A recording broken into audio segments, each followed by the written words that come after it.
What's up, Knicks Nation? Welcome to the War Room.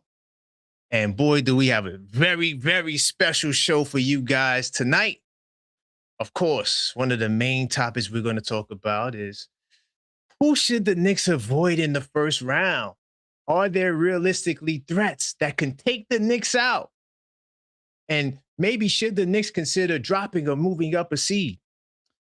We'll also talk about our potential opponents and how we can match up with them depending on where we fall, even though right now it's looking like we'll be the number 3 seed.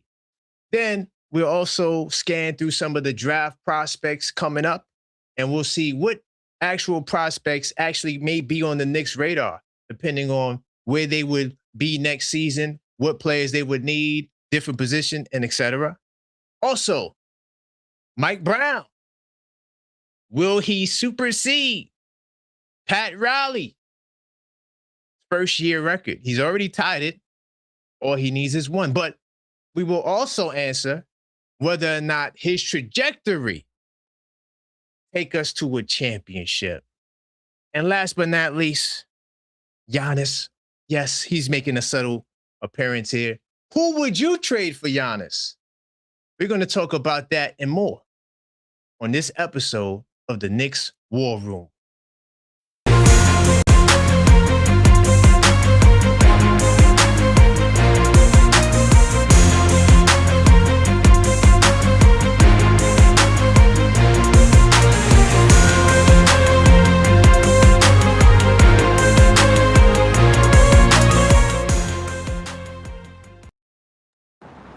Welcome to the show. I am your host, The Objective Fan, and I'm straight out of Kings County, New York City's finest. Man, you know the vibes. Tell a friend that we live, man. Hey, welcome to the show. Definitely got an action-packed show. As you guys enter the show, make sure you guys do smash that like button. All right, it's very important to the algorithm. All right. As you know, we do 100 likes minimum, not to be confused with the maximum. So continue to smash that like button. Of course, subscribe because well over 50% of you guys in the last 28 days are not subscribed. So subscribe now and help us close the gap. Of course, we're on the road to 10,000 subscribers. And each time we reach a new milestone, there's special giveaways. The first milestone is the 5K giveaway, where we will give away this rookie, Jalen Brunson trading card. All right? Now listen, all you have to do is subscribe. No phone numbers, no emails. You guys are watching, so you may as well subscribe. All right? And help us close the gap today, and you'll be entered in a chance to win this card now. So first off, big time salute to everybody in the building. Hopefully you guys are having a great night. I do appreciate you guys for rocking with me and all the support. I see OKF Nation in the building. All right. Big time salute to JJ. All right. My man, Cool Breeze. All right. Buddha. Big time salute to you. My man, Mellow Mike in the building. All right. Tugboat Taylor. OKF Nation in full effect. All right. I see you guys. All right. Oh, wow. Dyed Pistons. Damn. What type of name is that? Yeesh. That's kind of harsh. But salute to you, man. I definitely not riding with the Pistons at all. And also big time salute to my man Kanash, even though he coming from the Celtics. All right. Big time salute. So we do got a special guest in the building. And even though this is his third time here, my man Errol Marks in the building. All right. Welcome to the show. I like. How you feeling, family? I love the Tugboat name. What is his name? Tugboat what? Tugboat Taylor. I like it. Tugboat Taylor. Where's he from? Yes, sir. I think he's from Virginia, but he might be from New York to Virginia, something like that. I don't think there's any water over there in Virginia. Hey, listen, man, I'm just telling you where the brother said he's at. But, you know, and I think he was working with boats. That's how he got the name. I'm not sure if he still works with boats. I like the name. I like the name. Nice. So there's a lot of topics. We could get to the first round and the playoff a little bit later. They need to pile in, get these likes up. Let's start with the draft, okay? That is your specialty. Yes. Okay. You are somebody who, you know, very familiar with some of the players and the talents that's coming out. So right now, the way it's looking, based on Washington's last loss, the lowest they could fall is to 7th. Hmm. So that means that pick is gone. But we do get 2 second-round picks. They had second-round pick this year's draft and next year's draft. So who do you think that we can get? We also have our pick, which is the 25th pick. Right. So where do you think we can go with that? Now, what I hate about the NBA, and I've been saying this many, many times on my show, is this unprotected and protected thing. And I think the NBA needs to look into this when the new CBA is up, I think in 2028. The commissioner, Adam Silver, or as we call it, the LJA, the LeBron James Association, has to sit down with all the owners and the league and figure out what does this unprotected and protected mean? Because we've seen this happen to the Knicks with Porzingis. The Knicks traded to Dallas for 2 first-round draft picks, but they were protected first-round draft picks. What did the Knicks get out of the Porzingis trade? 2 second-round draft picks. So you're giving away your best player, or arguably your second best player, because Carmelo was still on the roster, for nothing. 2 second-round draft picks, and this guy in Porzingis was a top 5 pick. He was the 4th pick in the draft. Yep. He was averaging almost 20 points a game. So I don't get this protected and unprotected thing. So that's something that I think the NBA needs to look into. Now, as far 100%. as far as the Knicks are concerned in this year's draft, there's a lot of questions. Now, it's very top heavy. I think the top 15 picks, you could argue there could be 7 or 8 game changers, franchise players in this draft. That's how deep this draft is. This is the best. We had Dan Purcell on the show. This is a guy that worked for the NBA. He worked for the Pelicans. He was an assistant. What was he? Assistant. Speedy. What was he? It was assistant Dan Purcell. And I think he was an assistant executive for the Pelicans, and now he works for the NBA's Scout Central. He's one of the best in the business when it comes to figuring out who are the top-rated players in the up-and-coming draft.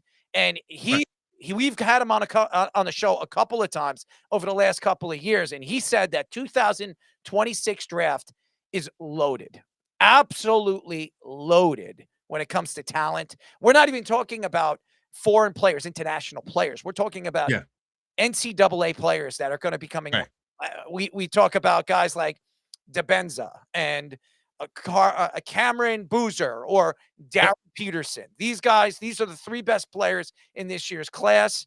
But there are a lot of other guys that you can look at. Flemings is a guy. Wilson is another guy. North Carolina didn't have him throughout the tournament, and because he broke his thumb or fractured his thumb, he was out for the tournament. And that's why Hubert Davis got fired. But there's a lot to look at. Where the Knicks fall at 25? Do they fall at 24 or 26? Right. It's that a range. draft pick. And again, I will say this. Tarris Reed is a guy that I watched play for UConn throughout this tournament. Now, a lot of people are saying that he's a late first round, early second round draft pick. Tarris Reed is a guy that has size. He's a good rebounder. A lot of people compare him to Andre Drummond. I don't. I think he can hit free throws. I think he's a career 70 or 68% free throw shooter in college. Andre Drummond was like 48, 50. So yeah, he's not a shooter yet. No, I think Tarris Reed is a good rebounder, offensive and defensive rebounder. Duran, who the Knicks drafted years and years ago, a couple of years ago, and traded it in the draft to Detroit. We all know how good Duran has turned out to be. He's one of the better centers in the league, offensively and defensively. He's built like a rock. Now, I don't think Tarris Reed is Duran as far as size is concerned.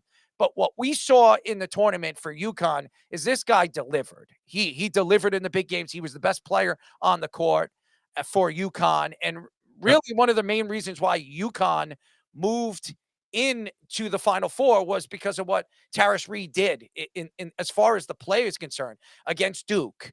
Everybody keeps talking about what Braylon Mullins did and hitting that 3-point shot with, what was it, 0.4 seconds left of the game. Yep, that was crazy. Yeah, it was. God. Unbelievable. But I think a guy like Tarris Reed will be sitting there at 25, 26. He's a Big East player. He's from this area. It would make a lot of sense if the Knicks were looking for a guy that you could put him at the 4. I don't know if he's a 5, but he has the athletic ability. If you need to fill him in as a 5 off the bench, he can play that because he's athletically gifted. I think that's the type of player that the Knicks would be looking at 25, where Nice. he's a lot of people think he's moving up in the draft. And we'll see how he does in his combine, but he has proven that he's a good player and he could be a really good NBA player if he's put in the right system. I think the Mike Brown system would work. Danny Hurley preaches offense to defense, fast-paced Mm. offense. I think Terrace Reed would fit very, very well on this roster. As far as what I'm looking at right now and how everything is going to fall. Now, I don't know if the Knicks are going to try to move up, if there's a player that they really, really like, if they want to move up to 20 or 19. We don't, Leon Rose doesn't do that. I have not seen World Right. Wide West and Leon Rose really move up in the draft to get the player that they want. They usually they pick a player and then they trade him.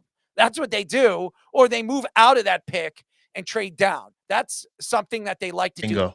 And they're very good at finding guys in the second round, as we've seen over the past. Kolick is one of those guys. So they find these guys in the later rounds. Quigley was a late first round draft pick. So they know, they have an understanding on how to find these guys. Now, Quigley was not I don't think Quigley was a guy that they drafted. I'm not sure, but I think Quickly, they did draft. yeah. So They did draft Kentucky. so Quigley was a guy that I was that their first draft? I think it was. I think that they had two Yes, first round after drafts. RJ. Yep. Because Yes. RJ was before him, and then he came with quickly. Yes. Was RJ in the Quigley? I don't think RJ was in that draft. No, before RJ, Yes. the year before Yes. was the regime that before Yes. him, and then he came in with quickly. They Yeah. had the number 5 pick in that draft too, if I'm not mistaken. They had Obi at 8, I Obi, think. yes. Obi was 8. They could have had Halliburton that year. Right. So they had Obi Yeah. Toppin at Right. 5 or 8, and then they drafted Mhm. Quigley in the later Right. later first round. I think that World Wide West is one of those guys. He's a talent evaluator. He's very good at finding players in the later rounds, and he's one of the better, more underrated executives in the NBA. He came on with Leon Rose. I think his team of execs that he brought in with this organization has done very, very well in the draft, finding players and even signing players and giving them contracts that make sense. The only contract that I would question right now is Mikal Bridges. That would be the only contract I would question when it comes to Leon Rose and his regime. The OG Anunoby, you had to pay OG Anunoby what he was asking for. This guy is an elite defender, probably, if not the best, a top 3 defender, perimeter defender in the NBA. And when Obi's on, Obi is on, and he is as dangerous as a two-way player. I would compare OG Anunoby to a Kawhi Leonard. He's not as good as Kawhi, so don't quote me on that. But Right, of course. we have to see more consistency with OG Anunoby if we're going to start to compare him to a guy like Kawhi Leonard, who has taken multiple teams to championships. So Right. we understand what Kawhi Leonard is as a player. But in this draft, a guy like Reed would make a lot of sense for the New York Knicks. He's big. He's a big body. He has a lot of room to develop, and I think he fits the Mike Brown type of style. Now, I'm going to tell you guys this, and this is something that I'm going to throw out there. I wrote a story on the Worldwide Sports Radio Network about Mike Brown, and he's a part of my article. If Mike Brown gets eliminated in the first or second round, he could be a one and done coach. I don't care how many wins he has this year, and he's on his way of passing Pat Riley's first year. Pat Riley didn't have a roster as good as this. I mean, seriously. Well, I disagree. That Patrick Ewing, we'll get to that later. But Yeah. Patrick, come on, dog. We ain't got no Patrick Ewing on this team, man. No. I love Big Bodega. He is no Patrick Ewing. Well, hold on a second. He's- When you look at the roster, and I remember those rosters with the Knicks in 94 and 93. I love Charles Oakley. He's my favorite player. Charles Oakley he's a good player. It's not a great player. If you look at the talent that the Knicks had then and look at the talent now, it's not even close. If you look at the 5 guys that they're starting right now, I love Patrick Ewing. I love him. Then if what you're saying is true, then Brown is not getting fired, brother. It's not gonna happen. I think that if this team falls flat on their face, could you imagine the Knicks lose in the first round? You're going to tell me Mike Brown's going to keep his job? Yeah, unfortunately, yeah. I don't. I could see this because the reason why is because you already have $30 million floating out there with Coach Tibbs. Now you got $40 million out there. How many coaches you gonna pay? We gonna spend $100 million in coaches? James He Dolan's got to at been doing least it get for to his years. third year. He's been doing Huh? it forever. He did it with Fisher. He's done it with everybody. Hornacek, he's been doing this forever. Yeah, he's still paying Phil Jackson right now. I mean, seriously. Right.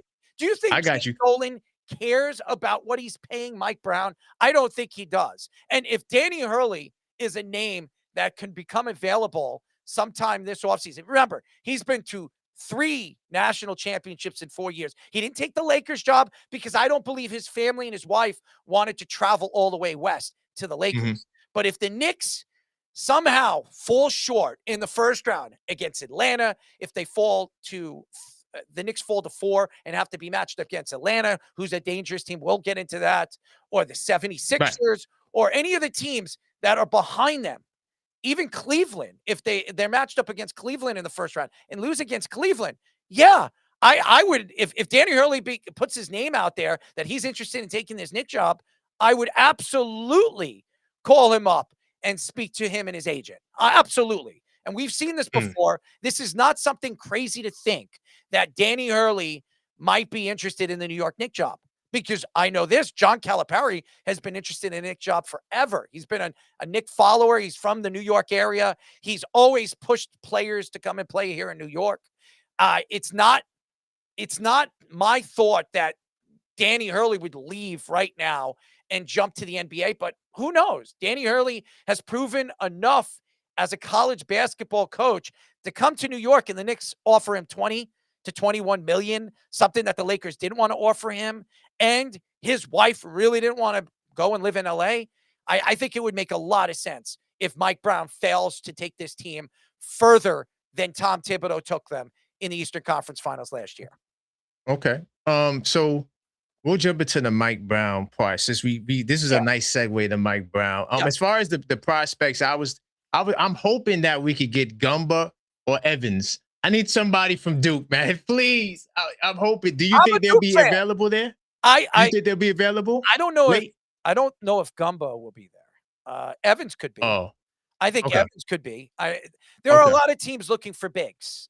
There's a lot of teams looking for bigs, especially in the teens, 18, 17, 19. Right, exactly. The way the draft is going to fall. And there's, again, we might see guys fall in this year's draft. They might fall automatically. How they interview at the combine, or if any of these executives think that these guys would fit their culture. Because with the NBA, it's a hit or miss with these guys. It always is. Bingo.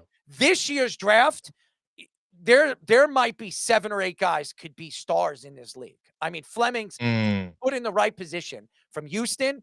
If he goes to the right franchise, I think Fleming's could be a steal in this draft. A steal in this draft. I think he has a great offensive game. He needs to work on his shooting, especially his 3-point shot. But when he is on, he is on. The guy's an all-out defender. He could defend multiple positions. And I could see teams moving up and getting him. And there are some foreign players, international players, and they're saying the first international player that's going to be drafted could be somewhere between 15 and 18. So the best international player could fall to the late teens. So there might be teams in the 20s, if they see somebody that they like, a good shooter, because international players, they love to shoot the ball. They're aggressive players. I could see teams maybe like the Knicks that see somebody that they really, really like, that they can jump 4 or 5 spots and get the player that they like. So I agree with. I like Gumba.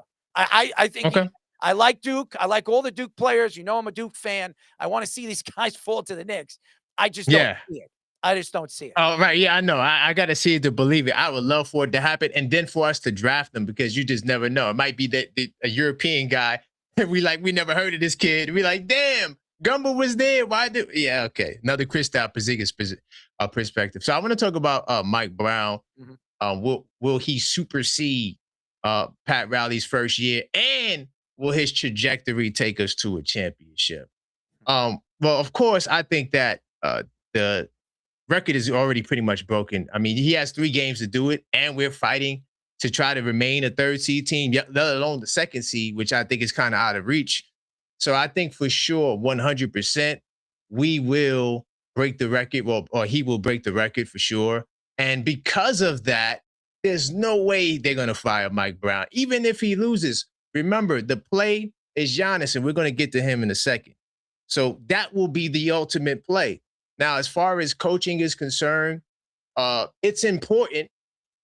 I don't think I'm trying to say, oh, you could just put anybody in there to coach, but I do think it gets to a point where coaching becomes minimized because no matter how great a coach you are, you're not winning the championship without a great player. We hadn't seen it since 1958. You don't win a championship without an MVP or a former All NBA, or not a former, or a first team All NBA caliber player. Just doesn't happen. We've seen many of those caliber players win with coaches that are like, who the hell are these guys? Right? But we've never seen a great coach take a whole bunch of teams. You may say one time with Larry Brown in 2004, but they had 4 All-Stars. This Knicks team does not have 4 All-Stars. As much as we love these guys, they're not on that level yet, at least. We'll see what will happen. But as far as Mike Brown, I think it's not about him. I think it's about the star caliber of talent that we put out there on the floor, whether it's a Giannis, whether it's a Jalen Brunson. I'm pushing for him to get first team this year. It's not his fault that all of these guys can't stay healthy or can't play enough games. If he's available and he's durable, I think he deserves it. And that puts us in line for what I feel the basketball gods will grant you and open up the gates when you have that star caliber player leading you to the mountaintop. So I think it's more so about that and whether or not Brunson and Towns can deliver that championship level of caliber leadership that can guide this team all the way to the big dance and win a championship. So I'm not looking at Mike Brown as someone who has to take us there from his coaching ability. I think he's a good coach. I think that he's more than capable of getting us to the mountaintop if he had the right personnel. The question is, and the reason why none of us can guarantee a championship is because we're not sure if Jalen Brunson is good enough to get us to the mountaintop. It's not about Mike Brown. It's about, do you have the star caliber player? Because when you look at it, everyone's picking Wemby, and he's never even won a playoff series. But he has that star power, that star caliber player, right? He's even an MVP candidate who maybe his eligibility may be jeopardized with his health. But whose fault is that? That's no one's fault. It's the rules. It is what it is. The bottom line, and to get back to my grand point, right? Wemby, Jokic. Well, Luka, yes, the Lakers were playing better. I just don't really take the Lakers seriously, but still, they were playing good ball before he got hurt, right? And all of these people will tell you that those teams have a better chance of winning a championship than the Knicks. It's not because of their coaches. It's because they have the star talent. So, and to also to bring it to tie it home to the Mike Brown being fired part. The reason why you can't fire Mike Brown is because eventually you're going to have to start looking at Leon Rose. Like, that's the elephant in the room that a lot of people, they like to avoid. You know, they want to look past, but it's the truth. If Leon Rose can't get it done, and now we're talking about coaches instead of talking about Giannis, or if it is involved, Giannis doesn't want to play for Mike Brown, so now we got to go get it. If it's not that narrative, I think that it would be kind of short-sighted of us to fire another coach and then to have to work in a whole new system again. And then that might take a year. And then now guys are getting older. And now we're getting closer to the time where you got to pay Jalen Brunson. What happens then? So I think that we stay the course with Mike Brown. And I don't think it's on him to get us to the mountaintop more so than the players getting us to the mountaintop as well. Are they good enough to deliver the championship is my question, because we probably could name at least 5 coaches that have won championships that you wouldn't say are better coaches than Mike Brown. But go ahead, or if you want to answer, if you want to tackle that topic. I will, because Leon Rose, to me, has made the Knicks more relevant since he's taken over the job. So for me to think that Leon Rose is on the hot seat and Mike Brown wouldn't be on the hot seat more than Leon Rose, I would think that there's no doubt in my mind it's Mike Brown. Leon Rose is giving him the players. He did what he needed to do at the trade deadline. He added pieces that made sense, helped out that defensive point guard position, adding Jose Alvarado. They did everything they needed to do. Now Giannis, they tried to move for Giannis early before the season started. They didn't like the deal that Milwaukee was asking for. They thought it was too much, and they knew that they would be in the driver's seat if they wait until next offseason, and as well as they should. They're not going to throw away pieces when they can go into this year's offseason and say, hey, Giannis wants to be here. Giannis is willing to come here, but we're not going to give away the pieces you're asking for. We'll give away one of these guys. Pick one. We're going to trade that one. That's it. Or maybe the Knicks might not have to give up anything what they're asking for because Giannis has a no trade clause, and he could say, I'm going to the Knicks. So either you trade me here or you could trade me wherever you want. I'm going to just tell him you made a mistake. I'm not playing for you. So that's not going to happen. So I would agree with you. Mike Brown's had a great season as far as what you see when it comes to a record. The problem here is, can he do it in the playoffs? Tom Thibodeau, slowly but surely, every single year, he jumped from the first round, the second round, and then the third round. Just couldn't get him over the hump all the way to the finals. But Tom Thibodeau has never done that with any team as a head coach. He didn't do it with the Bulls. He didn't do it with the Timberwolves. And I guess the Knicks really thought that he took them as far as he can take them. Mike Brown, he's been to the finals. He's been to the finals as an assistant, but he's never won as a head coach in the finals. Now, I understand what everybody's going to say. Well, he was coach of the year with Sacramento. He was coach of the year here and there. That's great. Coach of the year doesn't win you championships. And the problem right now with the New York Knicks is pretty simple. Your two best players, Jalen Brunson and Karl-Anthony Towns, they're great offensive players. They're not two-dimensional players. They're not defensive players. And when your two best players don't really play a lick of defense, you're going to have a problem in the playoffs. Because if these guys are consistently out on the basketball court, not defending their position, it's going to cause more problems in a game that's very, very close. When you're playing teams like Atlanta, a young team, hungry team, you think Atlanta, if they're playing a close game, 4-point, let's say the Knicks are up 4 points with 2.5 minutes left, that Atlanta's not going to smell blood? Of course they are. The 76ers, they're an older team, but they have old stars on there. Joel Embiid. You have Paul over there. You have Maxey, who's a young up-and-coming star. They've got players that can beat you one-on-one. That is the problem. And again, Jalen Brunson is just as good a star as anybody in the Eastern Conference. You look at all these Eastern Conference teams. You look at Cunningham. You look at all the point guards out there in the Eastern Conference that are going to challenge him, or even the better players like Jaylen Brown or Jason Tatum, who's still coming back from an injury. I would consider Jalen Brunson a top 4, top 3 player in the Eastern Conference. So to say that Jalen Brunson can't put it on his back, the only problem that we have seen with Jalen Brunson against teams like Indiana is teams figure out, hey, what we're going to do is we're going to force the ball out of Jalen Brunson's hands. The other guys are going to have to beat us. But what we worry about over and over and over again is Mikal Bridges going to take over a game when we need him to. He hasn't. And we've seen games that he completely disappears. That, to me, is a big problem. OG Anunoby, he is a great defender, but there are games that he can't hit a lick. He has problems shooting the ball. And even sometimes when he gets to the line, he can't hit a free throw. It's been a big problem for the Knicks, especially in big games. Down the stretch, we've watched the Knicks, close games, they have had problems shooting free throws.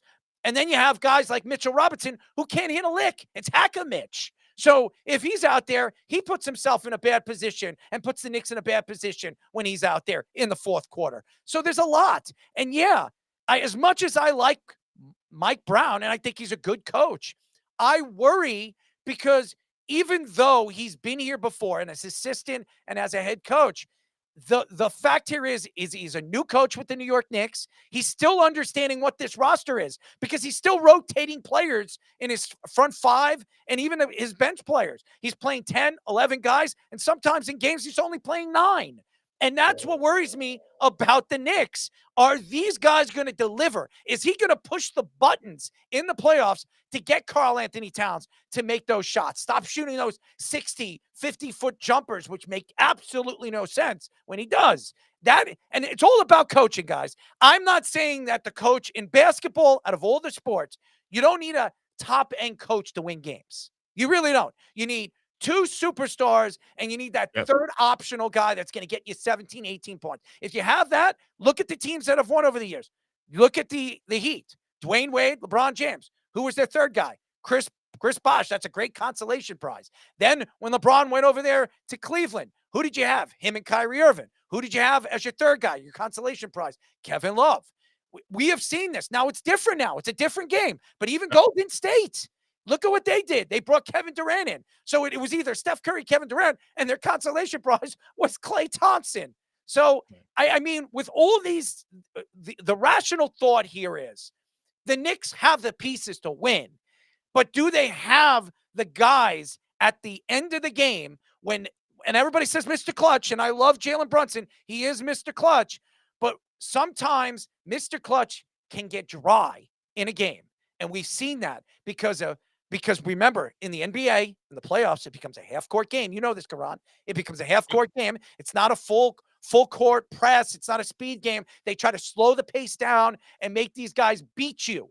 And it becomes a three-point game, which I can't stand when I see that. If the Knicks can't hit a three-point shot, what are the Knicks going to do when they fall behind by 8 or 9 points? And we've seen the Knicks last year in the playoffs. They're a better three-point team than they were last year. They definitely are this year. But what happens when they're playing a Celtic team that wants to pulverize them in the second round if they match up against them? How about the Atlanta Hawks, a team that they love to play a fast-paced game, and they're not afraid of anybody. Yes, the Knicks just beat them. And everybody says, well, they just beat them. That is a regular season game. In a full playoff series, is the Knicks going to be able to beat them, when it comes to a fast-paced game, if it comes to that point? Mike Brown's going to have to slow the pace down. He's got to get to these guys. I think that Karl-Anthony Towns and Mike Brown this year has had, it's been an up and down battle with both of these guys. And I think if Karl-Anthony Towns is not going to be a go-to guy when Jalen Brunson's sitting on the bench, the Knicks have no chance in the playoffs this year. None. And I'm going to tell you that right now.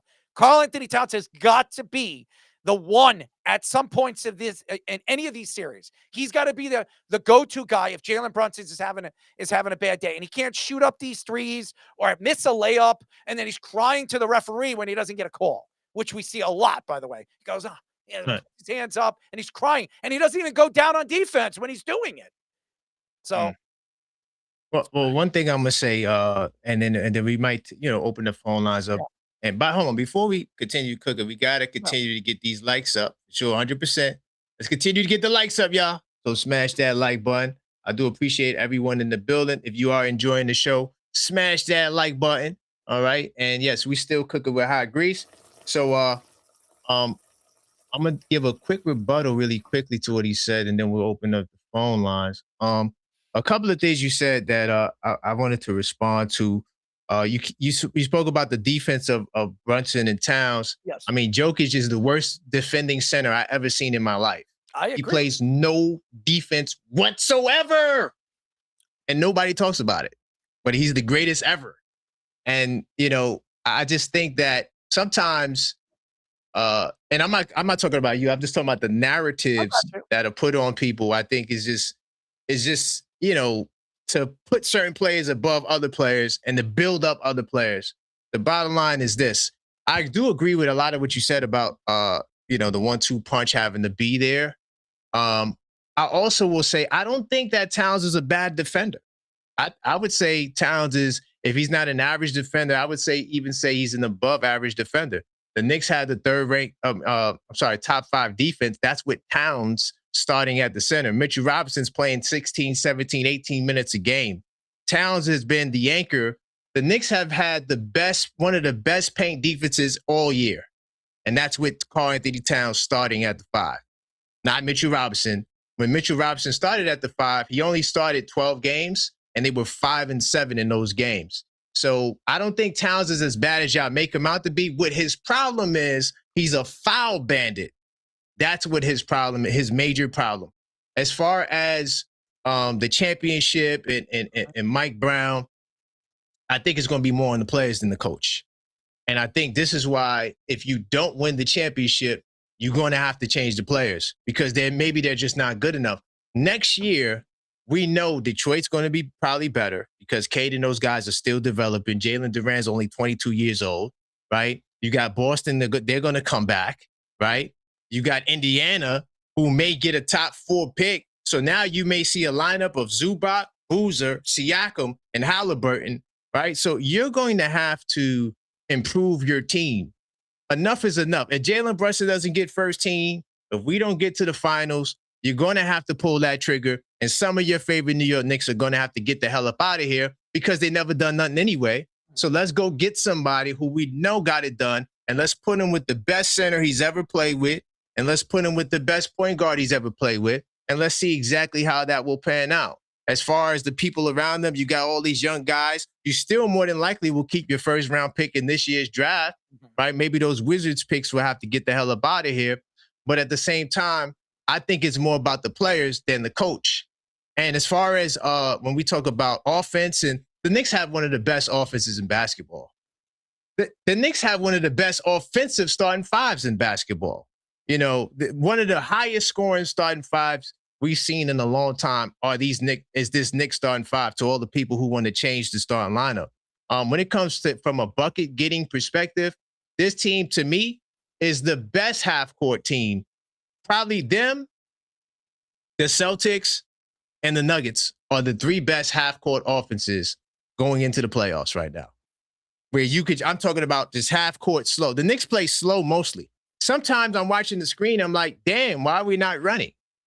We are a half-court team, and when the game slows down in the playoffs, when you can't do all that running and gunning and everything, the lights start getting too bright, we have the most experience, and I think we'll be all right. But I think that it's on the players to get us to that next level, no matter who it is, whether it's Dan Hurley, whether it's Pat Riley, whether it's whoever, if you don't got the talent to beat SGA, you're not going to beat SGA.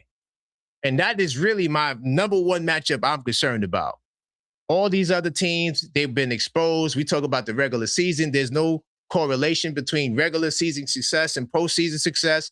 So just because Detroit beats us in the regular season, you're talking about a team that hasn't won a playoff series since 2008. There's no way I'm going to put all my stock in San Antonio and in Detroit when they haven't won a playoff series. We're talking about regular season wins. We've seen these teams come and go. We've seen it last year with Cleveland. 60 wins. Oh, my God, they're so incredible. They got killed in the second round. You could talk about injuries. We could make excuses. The bottom line is we've seen this before. And I am a big history guy. So I can't put my stock in a bunch of guys who've never been there. This is about the star talent. And if you don't have him, you're not going to win. That's just the way the league works. That's why we're all picking SGA to be the favorites. Go ahead. So you say it's not about the coach. Then why did the Knicks decide to part ways with Tom Thibodeau? If that was the case. The reason why is because the players didn't want to play for him. He had beef with Worldwide West. He also had beef with the players. Reportedly, there was a player that said, I don't think I could come back to play for him next year. He's playing us too many minutes. That to me was the straw that broke the camel's back. Once the players went to Dolan, who was also reported to not be fond of, if the owner wasn't too fond of you, the man next to the guy who hired you ain't too fond of you, and the star players who's getting paid hundreds of millions of dollars, they don't want to play for you. You're going to get up out of here. So you hire another guy that a lot of players didn't like in Sacramento. That's a slam dunk. Why did Mike Brown get fired as quick as he did? This guy was a coach of the year with Sacramento his first year. Within his second year, he gets fired because he couldn't get along with the players. So you bring in the same exact guy who just doesn't roll well with players. It doesn't make any sense then. Then why did the Knicks decide to bring in Mike Brown and not bring in a younger coach or a more, a better fit with the New York Knicks? Who was the kid that they wanted to go after from Cleveland? The the assistant coach on Oh, Cleveland. Johnny Bryant? Yeah. I got the answer for that too. First up, a new coach, you can't give a new coach this job. I would not give Dan Hurley. This New York job is so much pressure, dog. Like, you go in there, never coaching the pro team before, and you think you're gonna walk into MSG. These fans are crazy. Mike Brown is about to break Pat Riley's record, and you have a bunch of fans that get on Mike Brown and say he's not good. So I'm going to take a new coach who's never been there, put this pressure. Oh, you got to make it to the finals. You got in your first year. Usually your first year, you come in, you try to do good. No, in New York, your first year is you got to go to the finals. And if you don't go to the finals, shoot, you might be up out of here, and we got to deconstruct the team. All right, so the pressure was too high. Plus, another reason why I think that they gave him the job, I felt like they thought he could handle the pressure. But I also feel the collaboration. Because even when Dolan was on that show, Dolan said, well, Tibbs couldn't collaborate. He didn't want to collaborate with the front office. And I believe that's true because there were a lot of players, like we said, Tibbs ain't used the bench. I think he didn't like those guys they signed. He didn't like DeLon Wright. He didn't like Precious Achiuwa. He didn't like none of those guys they brought in. So that will create a rift right there between the front office. Like, damn, you're not playing the guys who I brought in. I brought these guys in and you're not using them. And so clearly there was a rift there. So that's why Tibbs had to go. And it was kind of last minute. And, they tried. They went to Jason Kidd. They were trying to snatch coaches from here, there, everywhere. And nobody really wanted to bite. And Mike Brown was the only guy they felt that could handle the pressure, collaborate, right? Pretty much being told what to do. Like, for example, right? Towns, he called Towns out. Mm-hmm. And I always ask everybody this. When he called Towns out for not running back down the court, why hasn't he ever called out another player again? The reason why I think that is because I think he was told to not call out players. I truly believe that. I don't have no sources on that. Mm-hmm. But I truly, and then also I do got a question for you because you said something that was key. Mm-hmm. You said that Giannis, they asked the Knicks for a package. Can you tell me what that package was? Because I don't remember reading that they wanted too much from the deal. What I remember reading was that the Milwaukee Bucks convinced Giannis that they were going to build a team. And that's why he went to go have the conversation with them after they sucked early in the year. I could have told him that. I don't know why he believed that the Bucks were going to build a team around him. That's why they did the Miles Turner and all of that kind of blew up in their face. But you said that the Knicks, they went to the Knicks with a package and it was too much. What was that? Or what was that report? So the report is, and there was no inside report. We have an inside source that comes on our show. And, okay. And what we heard is that Milwaukee wanted OG Anunoby in a package. And the Knicks were not interested in moving OG Anunoby. That's crazy. That's what I heard through an inside source. Now, okay.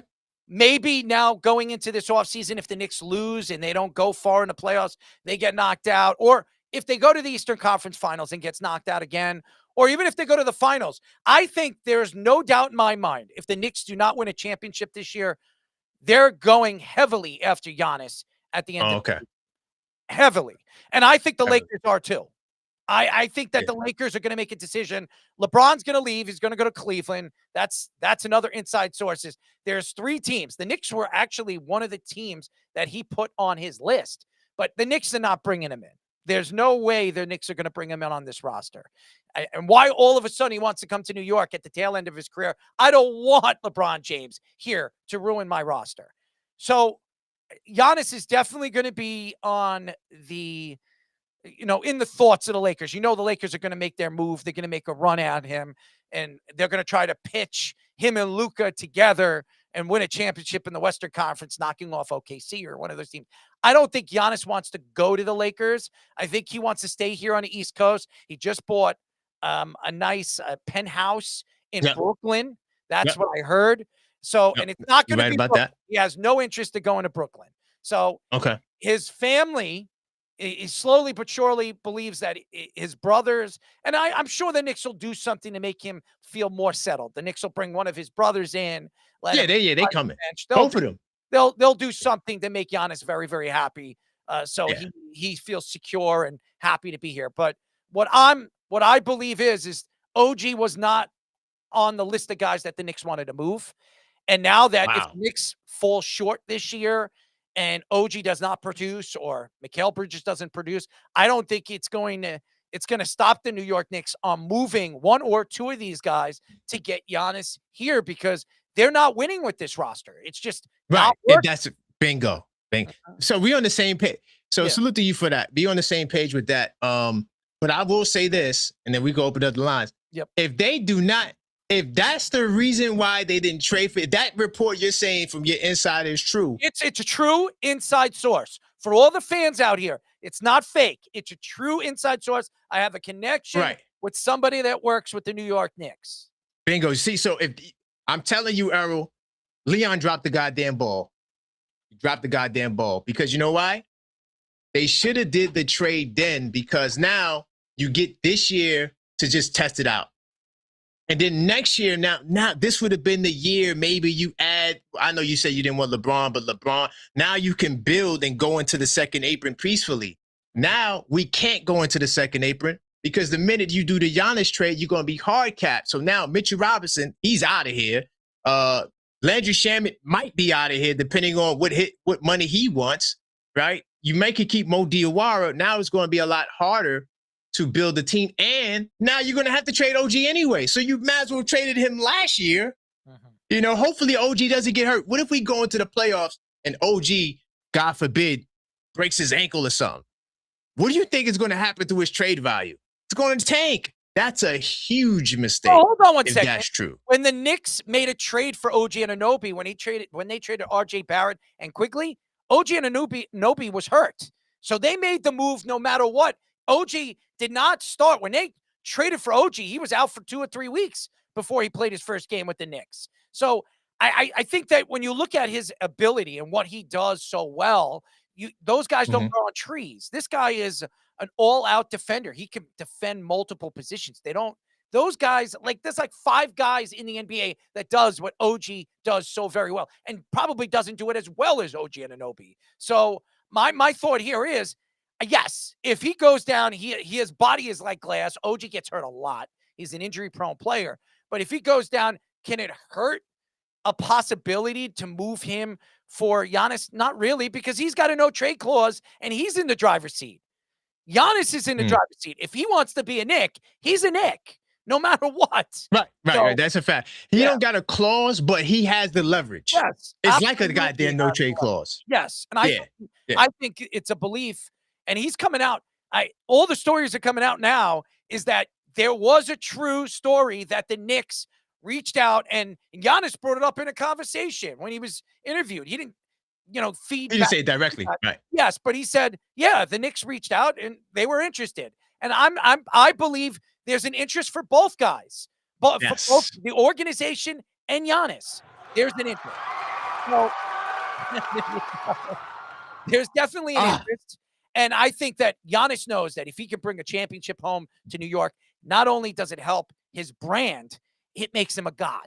He becomes a god here in New York. He brought a championship home in Milwaukee, something that Milwaukee hasn't done ever. I mean, or hasn't done.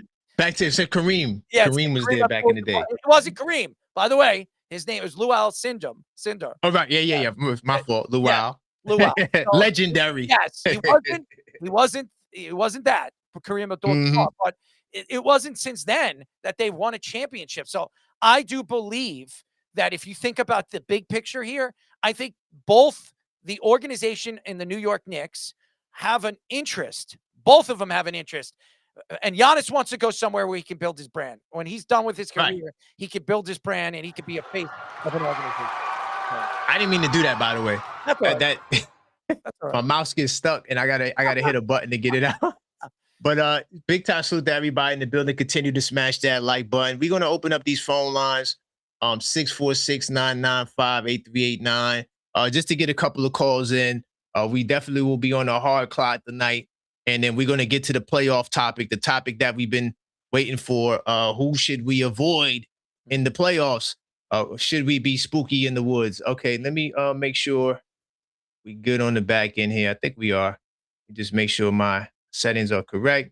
Okay, perfect. So let me get this first call on the line. My man, I think D from LA. No, JJ. Then my man D from LA, we get them in the building. So I'm doing callbacks, y'all. Be on the lookout for my call, all right? 646-995-8389. What's good, JJ? Yo, what up, fellas? How you guys doing, man? We doing good. We doing good. Where we going tonight, man? Yeah, so it's interesting what you guys were talking about earlier with the draft, how great it is, and that's what scares me for the future with Indiana. I'm really hoping they don't get that protected top 4 pick. I might throw a party if the Clippers get that pick, So Facts. and then the Hawks as well, they're getting New Orleans lottery pick, so a team on the rise with Atlanta, and we know the Pacers always unfortunately hurt us in big moments, and to get Halliburton back and possibly a top 4 pick, it's a little spooky, a little spooky. But I also wanted to, if that's okay, can I name like my top 5 teams, like for the Knicks, like who I would least want to play, like the teams in that area? All right, cool. So I got Philly, number 1, that I would least want to play, a fully healthy team. And then I got the Hawks, number 2, Orlando 3, Hornets 4, Raptors 5. What do you guys think? What do you think about that list? You want to go, Earl? Go ahead, Karan. I'd like to hear your take on that. Well, I don't want to steal my thunder, but I'm gonna say this. I do think out of the teams you named, the Philadelphia 76ers, I would say are probably the toughest. And I think they'll beat the Detroit Pistons 100%. And I'm hoping they fall to number 8, just because I want to crush their hopes and dreams once again. Yeah. My 2 teams I'd be wary about is Atlanta. I would really be worried about Atlanta. They're young, they're hungry, and Charlotte. I worry about Charlotte, the way they shoot the ball. They've got such a young, hungry team. They look like they want to play with each other. They're just so aggressive. And when they played the Knicks this year, they have completely pulverized the Knicks. So they're just a young, hungry. I would be. The thing about the 76ers is the Knicks have always played well against the 76ers, always. And honestly, the only person I would worry about on that team is Maxey. I don't believe Joel Embiid is the guy, and Paul George, forget about it. I don't know if Paul George is the same Paul George you remember. I mean, George has looked great. He's looked pretty amazing since he came back from suspension, to be honest. Edgecombe, I know he's a rookie, but it seems like he's like built for it. He's just got that confidence to him. I just think a fully 100% healthy Philly team is a little scary. I got to keep it real, So, Charlotte, I'm just not sure because they're so young. And I don't know if they play good enough defense and I don't know if that style can go super far in the playoffs, like the up and down when things slow down in the playoffs. They might get swept in the first round. I'm keeping it real. They might get if they run up against a Boston Celtic team, they might get swept. The way they crumbled the other night is exactly why I know Charlotte's going. They're not ready. Like we're giving these young pups too much respect. They haven't done nothing yet. Like you don't get rewarded for the regular season in the playoffs. In the playoffs, you got to make your name there. It's 0-0. And that's why I think Atlanta's dangerous, and that's why I think Charlotte's dangerous. They haven't done it together as a team yet. So how do we know what they're going to be in the playoffs? So regular season is a completely different ball game than the playoffs are. And here's the thing. The Knicks are a team, and I'll say this again, they're depending on Jalen Brunson or Karl Anthony Towns to play at a high level. And there are games that one of these guys disappear. If one of these guys disappear and they don't play at a high level, teams like Charlotte or teams like Atlanta, they're going to eat them up alive because they're going to be able to score at will. They're great 3-point shooting teams, LaMelo Ball, and this is a good team. Charlotte is a good team. And I'm telling you right now, they're not getting swept. And whoever they're matched up against, I wouldn't be surprised if one of those 2 teams surprise whoever they're matched up with and knocks one of the bigger teams out of the playoffs. I would worry about those 2 teams. I'm telling you. Detroit would be that team because they're another pup team that haven't done nothing. You can't not win a playoff series since 2008. I'm not scared of Detroit. I'm not scared. I'm just saying, like, I can see the Hornets beating them. I can't see the Hornets beating Cleveland or Boston. I just can't see it. It's just too much experience. Do we remember what happened to Cleveland last year?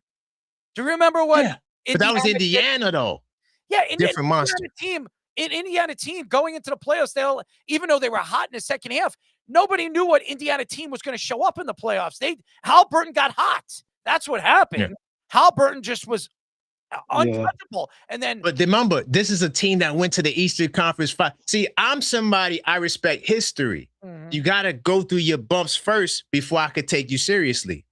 The great Michael Jordan, he got killed early on. You don't ascend without getting your butt whooped. And I think all of those teams get their butt whooped unless they play each other. Which in that case, then, it's the better young team wins, But I'm always going to go with experience first. Before I go, just quick update.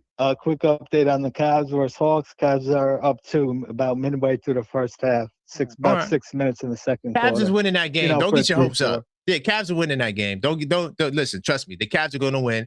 We can't rely on our little brothers from the South to bail us out. But I appreciate you, JJ. Very cool. Appreciate it, guys. Have a good one. Thanks, man. All right. We got a couple of more people, Errol. Yep. Let's see. Get my man D from Los Angeles in the building. 646-995-8389. What's going on, D? Where we going?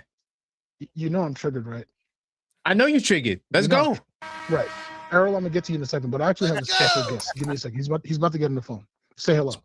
Yeah, hi, this is Tom Thibodeau. Hey, Tom Thibodeau, how you doing? Where are we going? Go. That was Tom Thibodeau. Tom Thibodeau, Lord. I want to remind you, just in case you don't remember, you're fired again. Oh, I'm fired? Goodbye. Peace. Why are we bringing up Tom Thibodeau? What are we talking about? What are we talking about? How are we possibly more worried about Mike Brown going into the playoffs than we were with Tom Thibodeau? Have people forgotten 4 of our 5 starters were in the top 5 of most minutes, least bench minutes, 4 out of 5 years, ranked dead last in team assists, dead last in pick and roll for the roll man? Why are we bringing up this guy?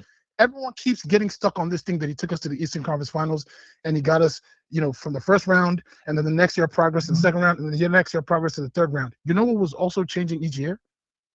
Leon Rose was dropping bags to make the roster better each year. That's true. I mean, what are we? It's not like what I've always said about Tom Thibodeau is pretty simple. His team will out-bully any other team. He is not outsmarting smart coaches, though.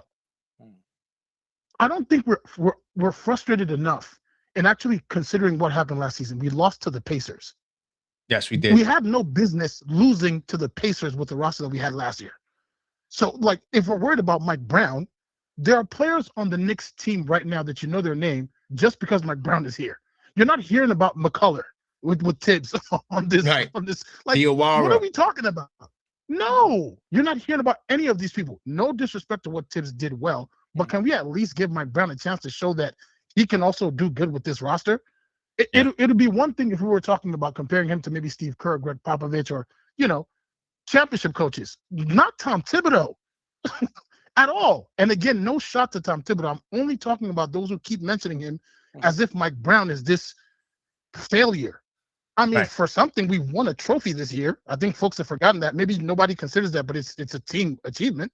There's one. Yep. And then as far as who we should avoid, I think this is what the NBA needs to do, just to make sure that folks remember what playoff basketball is like, because people tend to forget. They should combine the Hawks and the Hornets roster and make them play the Knicks so we can dog walk both rosters at once. I'm feeling that energy right there. The Hawks? No. The Hawks ain't touching the Knicks in a half-court 7 games. Jalen Brunson is not losing to anybody in the 7-game series this year. Just Jalen Brunson. I'm just Jalen Brunson is not losing to anybody in the 7-game series in the East this season. It's not happening because he knows the cost of losing and not getting to the finals. So Jalen Brunson alone, and Karan can tell you, I'm the biggest critic, but Jalen Brunson alone is not losing a 7-game series to anybody. And lastly, before I go, Errol, remember I told you last time you were on this channel, I said Milwaukee has no choice but to send Giannis to the Knicks. That's a fact. I told you. And if they don't send it to the Knicks and he ends somewhere else, at the end of the day, they're still going to take a major loss because they don't have leverage. And I'm going to let y'all go. But just a reminder again before I go, Tom Thibodeau is still fired. Amen. Get him And I'm out of hollering. here. Bye. We had to let him What are go. you Big talking time. about? I appreciate you, D. It's my man D from LA. Oh, man, that's pretty. He's funny, man. He That's definitely. my man. And No, listen, Earl, me and him disagree. Like, well, now not as much, but at least like in our Discord server, we got into debates maybe now 2-3 times a month. It used to be every other day. Now it's 2-3 times a month. Yeah. I don't think he's wrong about anything that he said, but as much as you look at the Atlanta Hawks, as much as you look at the Charlotte Hornets, and you see that they're young teams, and no, Jalen Brunson's not going to lose against them. And he might be right. Jalen Brunson is not going to go out and lose against a young team like this. But what scares me, and we've seen this before, the Knicks have lost against the Atlanta Hawks in the playoffs. I know it's a different team. I know it was with Trae Young, Julius Randle, Mr. Bricklayer himself. I mean, we know that there were different players on these rosters, but Trae Young, the Atlanta Hawks had really no chance of beating the Knicks when we were looking at that matchup. I did not think Atlanta was going to beat the Knicks, and they did. They ran all over the New York Knicks. And again, Indiana, you say Indiana, the Knicks shouldn't have lost against Indiana. Well, guess what? They went to a 7th game against OKC, and if Halliburton didn't go down, I think Indiana wins the championship. No, I really do. That wasn't happening. Why not? Why not? Because the history. You don't win without that all NBA first team or MVP. It's history, man. You can't skip. See, when Halliburton like to change went down, this. When Halliburton went down, they were up by 4. They were up by 4 when Halliburton. And what happens in the third quarter with Oklahoma? What do they do? Halliburton has been, he was a terror in the playoffs. He was beating teams at that. How many last shot games that he hit? The Knicks. No, I do, but I do agree with you that Indiana's a good team, and I had to come to terms they were better than us. And I know y'all don't want to admit it, but they were. And that's why we lost. And as far as it wasn't D, it was the other. Who was the other guy before him? JJ. What JJ said is I would be worried about Indiana because everything that I've heard is if Indiana drafts 1, 2, or 3, no matter where they draft, no matter where, it's Cam Boozer. It's 100% Cam Boozer. So if you look at the guys, if you look at Peterson and you look at DeBeza, the guy that they're saying, the guy that fits what they're trying to do and what they're trying to run Boozer. It's 100% Cam Boozer. So if they're drafting one, no matter how good Peterson is and how good AJ is, they're going with Boozer. So and that's a fact. And you can book that. Anybody wants to book that on that, you can book it. You can book it, mail it, send it away. Yep. You can get Santa Claus can send me coal if I'm wrong about that. Okay. What? No, you ain't wrong. I'm with you on that one. He is the perfect fit for the Indiana Pacers. So I would be concerned next year. And our best hope is the Clippers get that pick. But I think the NBA going to punish. You know how the NBA is. If you on the NBA's ish list, they're going to find a way to screw you, right? Because they didn't like the whole tanking. They're going to terrorize the Knicks. Think about it. You got to deal with Cam Boozer and Tyrese Halliburton for the next 10 years. It's just. And for all the people who saying that we shouldn't trade for Giannis, this is why we're saying we need to get Giannis because these other teams are going to have crazy upgrades. And Giannis can't stand Tyrese Halliburton and can't stand Indiana because we all know what happened when Milwaukee got eliminated by Indiana last year. We all know what happened with Halliburton. Exactly. So it would definitely create a nice stir and give the Knicks that momentum going into that series against Indiana.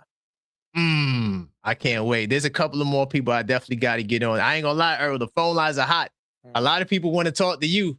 I don't know if it's a good or bad thing, but we'll find out. What's going on, Yuri? Hey, how's it going, Yuri? We're talking about the NBA draft. About who? I'm going to tell you who the Knicks are going to get. And you said the draft. Go ahead. And you said the first report. I know from the background. The Knicks are going to get Isaiah Evans from Duke. Ooh. Oh my God. And they're going to get that big man from Michigan.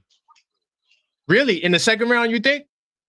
I think they're gonna get him in the second round. Where? Yo, reports. Where? Is it where? I think it's Mara. That's his name. More. That's it. Mara. Yes. Hey, I take that. That's solid, Yuri. That's solid. Bleacher Report put out a mock report saying that the Knicks are aiming to get those two players. I like that. I also And I like that pick because Hmm. I saw that Michigan play, man. Yo, they made UConn look soft. Hmm. I love that game too, UConn by the way. look- But yeah, I They made also, UConn look soft. where the Knicks are drafting at 25, I like Koa Pete too. If he's sitting there, I could see Koa Pete too. over Evans. Well, I don't know if Evans is going to be there. I've heard stories that there are teams that really like Evans. I've heard that Charlotte, Despite the fact that he didn't put his hand up. yeah, well, that's true too. But no, but I mean, I fan, got so- him as like a 6'6" Ja Morant, man. That kid got crazy hops. He could shoot threes from deep. I mean, he's 6'6". What more do you want? You gotta get a kid like that. You can't pass a kid like that. I don't care if you got a trade up or I don't care if you got a trade up for it. You have to get that kid. He looked good against St. John's. There's no question that he did. He looked really, really good against St. John's. So I mean, he Take made out the whole UConn joke job. Isaiah Evans was really good throughout the entire series in the bracket. But moving on to who I'm worried about in the playoffs. I want the smoke. You give me any damn team. There you go. I'm riding with that. I ain't worried about none of these guys. We got the most experience, Yuri. Talk that I'm talk. worried about the Hornets for one reason and one reason only. Can their offense hold up in a playoff series? Can their half court? Is their half court better than Jalen Brunson? No, it isn't. No, it isn't. I'm taking money for a cat to take them out. That's another team that got no answer for Cat at all. They don't have nobody on. If Cat is focused on the prize, Atlanta had no answer for Cat as well. Oh, that's a fact. You can even bank it that Cat was the reason we won that Atlanta game. yeah, that's true. The only team I'm worried about, it's not Detroit. It's the goddamn Celtics. What? Nah, hold on, wait. Let's Yuri, I was Let with me you, cook. man. We can't give Let these me Boston cook. people hope right now. We cannot give them hope. I got them on the grill right now. Don't you hear me cooking? I got them on the grill, Yuri. We can't give There's a them reason no why. confidence. All right, go ahead. There's the reason why. All right. The teams that got the most experience right now is the Cleveland Cavaliers, Boston Celtics. I'm still riding with the Knicks, but experience matters in playoff territory. It does. It really does. Especially in the first round. Especially in the first round. But yeah, no. I know you guys were talking about the draft. I really want to see if the Knicks can get Isaiah Evans and that guy from Michigan. It would be really cool, especially with Mitch, hitting free agency. I don't know what's going to happen with that. Lakers, if they can't get Hartenstein, he's going to the Lakers. 100%. 100%. Point is that you got to be prepared for the inevitable if Mitch is not with the Knicks this offseason. Salute, Karan. Big time salute, Yuri. I 10 appreciate you. Seconds. All right. OKF Nation, anything you got to say to that, Cole? I like Mara. I wouldn't be upset if Mara is sitting there because the Knicks right now sitting pretty. They're the number one pick in the second round. So they have the first pick in the second round. So if Mara is sitting there, and that's what everybody mock drafts don't mean nothing. I've read so many mock drafts. This guy, that guy. I've heard that the Knicks are interested in the Baylor kid. That was another thing. Cameron Carr is the other guy that I've seen a couple of. Yes, I've seen that. I read that. Shooting guard from Baylor. So that's another guy that the Knicks really like. I like. Can we get Zuby? Do you think we get Zuby from St. John's? That's a possibility. I mean, they're saying Zuby might fall out of the first round. That's what I'm really. Yeah, that's what they're saying. He could be an early second round draft pick, is what I'm seeing. So a lot of these guys, Caravan's falling. He's going to be a second or an early second round draft pick. So that's crazy. Joshua Jefferson, Iowa State, another guy that I really, really like. Another guy that the Knicks, I've read on a lot of mock drafts that the Knicks are interested in. So wow. It's just there's a lot of guys, and you don't know a lot of guys, right? You don't know what these guys are going to turn out to be in the NBA. To me, it's no slam dunk. If you No, draft it's definitely Giants not. in top 15, I would say most drafts you'll be lucky to get 2 or 3 stars out of the top 16 at best. Right. And At best. this draft, I could see 7 to maybe even 10 in the top 15. That's how. But could we get a starter? Could we get a Yes. a 6-man? Yes. I think there's a possibility. And Day Mara is his name. So that's Day Mara. I'm gonna check him out. 255. He had a very good tournament. He averaged 18 points. Nice. 18 points per game this past year and 10 rebounds. He and a lot of people believe now that the Lakers sitting there at 22 are going to be looking at a Daymar. They're projecting a Daymar to go to the Lakers. But if the Lakers don't want a Daymar, there's no other team that's behind them that is going to be looking for a center. So he might be right. He could fall to the Knicks at 31. If the Knicks are on the top of the second round. So could happen. Wow. That could happen. And Isaiah Evans in this, as far as what I'm seeing right now in the draft and how it locks, they're saying that in this projection, Tankathon, they're saying Isaiah Evans would go 28 to the Mavericks. That's what I'm saying. Oh, no, I'm sorry. Not the Mavericks, the Timberwolves. The Timberwolves. Man, he better not go past the Knicks. Yeah. He better not go past the Knicks. Oh, my. Yeah, listen, man. Come on. We can't continue messing up in the draft, man. Come on, man. I think Isaiah's going to be all right. I like his Evans. I like his 6'6" and could shoot threes. We could work on everything else. If you're 6'6", athletic. Yeah. He would love He might be SGA. You just never know. Mm-hmm. That's the foundation. Now, of course, more than likely not. But still, he's a late first-round pick. Take a chance. There's a couple of people I want to get on because I think they're going to be very entertaining. To get my man Ty. Let's see. Hopefully he answers. 646-995-838. Call up, voice your opinion. What's going on, Ty? Yo, what's up, man? Hey, I had to get you in the building, family. Where we going, man? I don't know where you going, and I'm interested. Where we going? I am triggered with you and Errol, man. Let's go. Wait, both of us? Oh, man. Both of y'all. Y'all sound spooky as hell in the woods. First of all, regardless of what, don't ever say what if OG get hurt or any of our teams get hurt. We know that's not good. We're not supposed to do that. Regardless of what y'all talking about, the shoulda, coulda, wouldas with Giannis and all of them coming. At the end of the day, y'all talking about Boozer. Boozer is not going to game change nothing for Indiana. He'll be another piece. All right. But we're not trying to compete with those in the draft. We're trying to win perennial championships this year, bring Giannis, win next year, and maybe possibly win another year. Y'all talking about the draft like we don't need the draft right now. We are already made team. If we get the draft, and you're talking about Mara just went and won the chip. His stock done risen. He ain't leaving out that. I don't think he's going to pass the 15.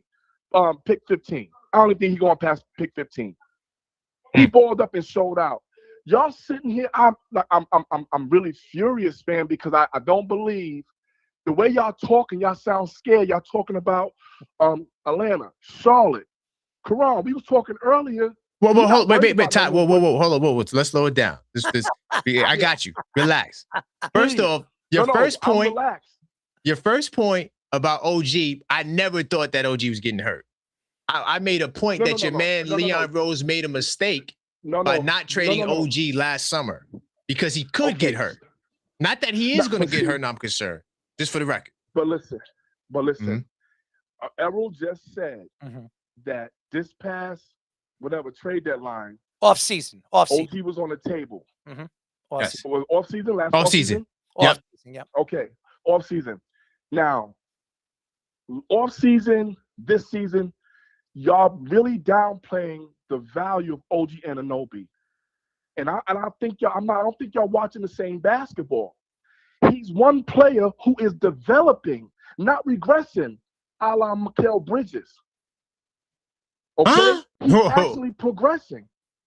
Why is Mikal Bridges can't progress? But he's not, Karan. I don't care if he's a client. Remember, we putting him back on trial at the end of the season. All right. He's going back on trial. We putting him right. back on trial, bro.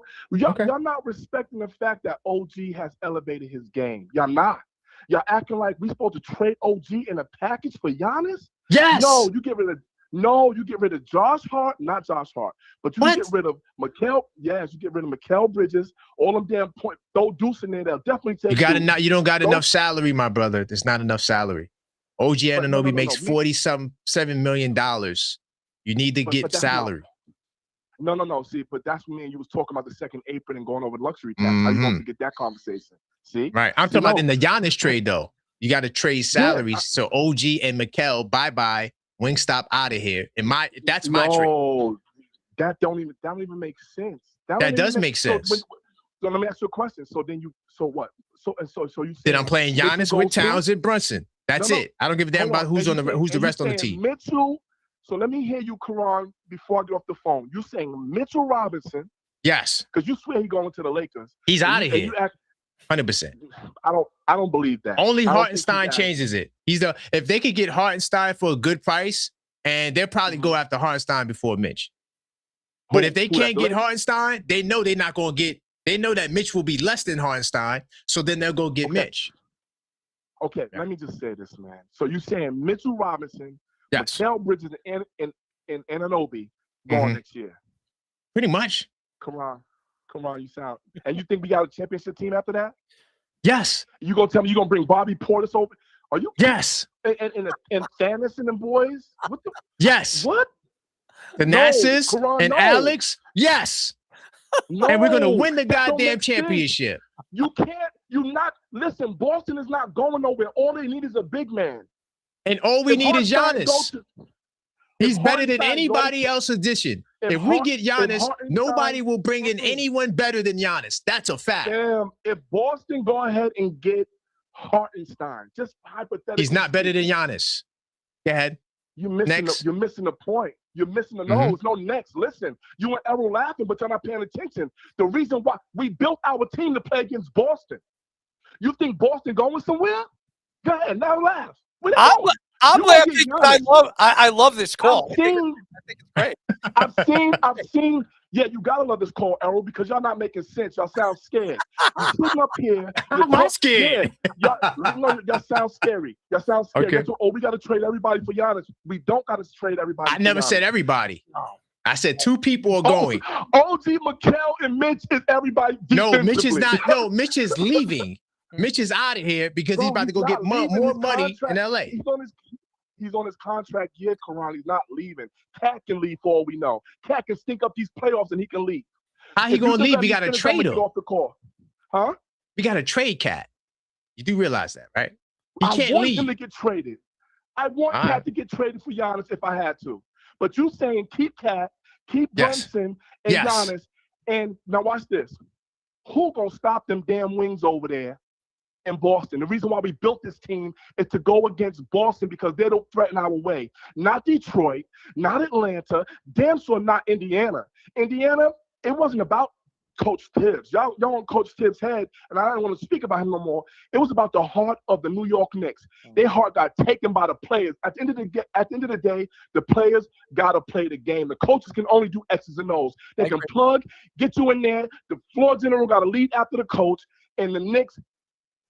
Listen, Neesmith and them boys killed the Knicks. They took their heart.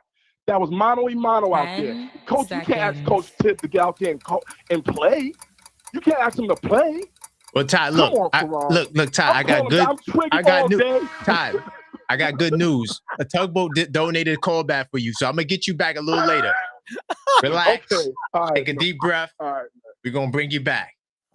All right. Yeah, because Errol, don't you leave. I ain't done with you, Errol. Don't you leave nowhere. All right, Ty. Big time. You're gonna get him back. Errol, that's why I said we got to take this guy. I got to get this guy on the air. I love it. He's going to be fantastic. Anything you would like to say to respond? Listen, I was laughing because I thought it was a great call. I think he's got great pizzazz and personality, and again, he's right. I don't think you're going to have to give up all that for a Giannis because he's got a no trade clause. I definitely OG Anunoby. He's going to have to be involved with that, and maybe a McBride because it has to match. The contracts have to match. Bingo. makes 40-something million. McBride makes about 5 million. 5. Yeah, so somewhere around there, maybe something else, and you can make that could get it That done. deal happen. Yes. Yep. I do not believe they're gonna have to give up Bridges, so you'll have Bridges, and he will be their wing defender. That if you're gonna talk about keeping one wing defender, I think they're gonna keep Mikal Bridges. I don't know if anybody's gonna want that contract. That's the thing. The Knicks extended him. They gave him an extension, and the Knicks had to give up not 1, not 2, not 3, not 4, not 5, but 6 first-round draft picks for Mikal Bridges. I do not think the Knicks are going to move Mikal Bridges, and he's also Josh Hart and Jalen Brunson's boy, and that's the way I look at it. As much as everybody wants to, put their hands up and say, "Oh, that's not going to happen." Villanova, I'm just tired of it. Yeah, I know, but I think it's great the way he was saying it. I don't think the Knicks are going to have to give up all those pieces because, again, Giannis has the leverage. And he's right, too. We should not be talking about the offseason and draft picks because we're talking about now. How many games do we have left before the playoffs? Let's worry about what's going to happen to the Knicks now. Can they win a chip? If they win a chip, do they bring in Giannis in the offseason? Maybe not. Maybe not. Yeah. Maybe not. Then now you can sell me on that. Now we're talking. Like, maybe not. If you got a championship, then maybe not. But big time salute to my brother, Tugboat. This is the callbacks for Ty, by the way. So he says no OG slander. I did not slander. Why am I being roped into some OG slander? I know you also have high esteem for OG because you never wanted you didn't want to trade OG. So I don't understand where they're coming from with me. I created a hypothetical scenario where I feel like Leon Rose made a mistake. And I'm going to have to do some content on that because now you're going to have to trade him anyway. And now you're going to be hard cap at that second apron. So now we can't bring in, Kevin Love or whoever that we want because there's going to be a certain amount of money you can spend. And you're going to have to sign like 5 players with like $16 million. You could have avoided it. Even a trade during the season, like just throw it. Like, listen, a lot of you guys don't think the Knicks are going to win the championship anyway. We should have did the trade in the middle of the season. And then now off season, we could build the team around them and go sign these guys, go into the second apron and then live. But now I'm sorry, some of your favorite Knicks are going to have to get the hell up out of here. It's life, I like it. I like and that's what makes a good show is when people are arguing with you, doesn't like your take. You don't want everybody to agree with you. You don't want everybody to think that. Oh, not this chat. Trust me, Earl. This chat, they disagree with me every day. One time in my Discord, the whole damn Discord was against me. I love it. And so this is what we do. But let's talk about the opponent that you want to. What is the first round opponent that you would like to avoid? Everybody keeps saying the 76ers. We have seen the Knicks every single time completely pulverize the 76ers. I do not believe in the 76ers. I don't believe that Joel Embiid is going to be able to stay healthy for the whole series. Maxi's sensational. I like some of their secondary players. Paul George is playing great. I like the whole take to one of the callers saying that he's playing great basketball since he's come back from the steroids accusations. It's great. Yeah. I don't trust the 76ers in a long series against the Knicks. And what scares me about these young teams, and I'll say it again, I know everybody says, oh, I'm not scared of Charlotte. I'm not scared of Atlanta. They're too young. What scares me about these young teams is they have nothing to lose. Nothing. The Knicks have everything to lose in the first round. Everything. They went to the Eastern Conference Finals. Everybody had the Knicks before the season started to go to the finals this year. And now all of a sudden, they've been up and down and up and down. And yeah, they have one of the best offenses and one of the best defenses in the league. But when the season is over, guess what happens? All that goes away. The playoffs are different. So I'm sitting here today and I'm saying what scares me about these younger teams is they're hungry. That's what they are. And he's right. It's not about coaching. It's about the players playing, not the coaches coaching. Right. So, but what bothers me is the players sometimes don't show up. And that's what scares me about the Knicks is Mikal Bridges. He didn't show up against Detroit, but he showed up against the Celtics. OG Anunoby, he was up and down in the Detroit series. And then McBride was unbelievable in the Detroit series and didn't show up in the Celtics series. We need all of these guys to show up every single game. And that, ladies and gentlemen, is the problem with the New York Knicks and why the Knicks haven't won a championship since 1973. That's why.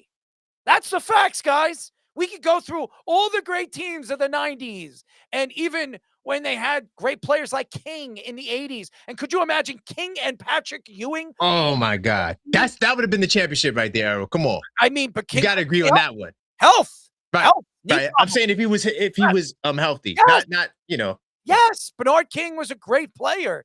People forget because guess what? He had 3 great years with the Knicks, and then his knee went kaplank, and he was not the same player. So again, when we look at the Knicks, it's not necessarily talent, it's health. And do these guys actually? John Starks, 94, Game 7. All John Starks needed to do was hit. He missed what? How many jumpers? How many bricks did he throw up there at the 3-point line? I mean, come on, guys. And I know John. I know John Starks. I've interviewed him quite a few times. I bring it up to him all the time. I'm like, what could you tell me that happened to you in 94? He smiles. He's smoking his cigar, and he says, well, what do you think happened? I mean, honestly, it got into his head.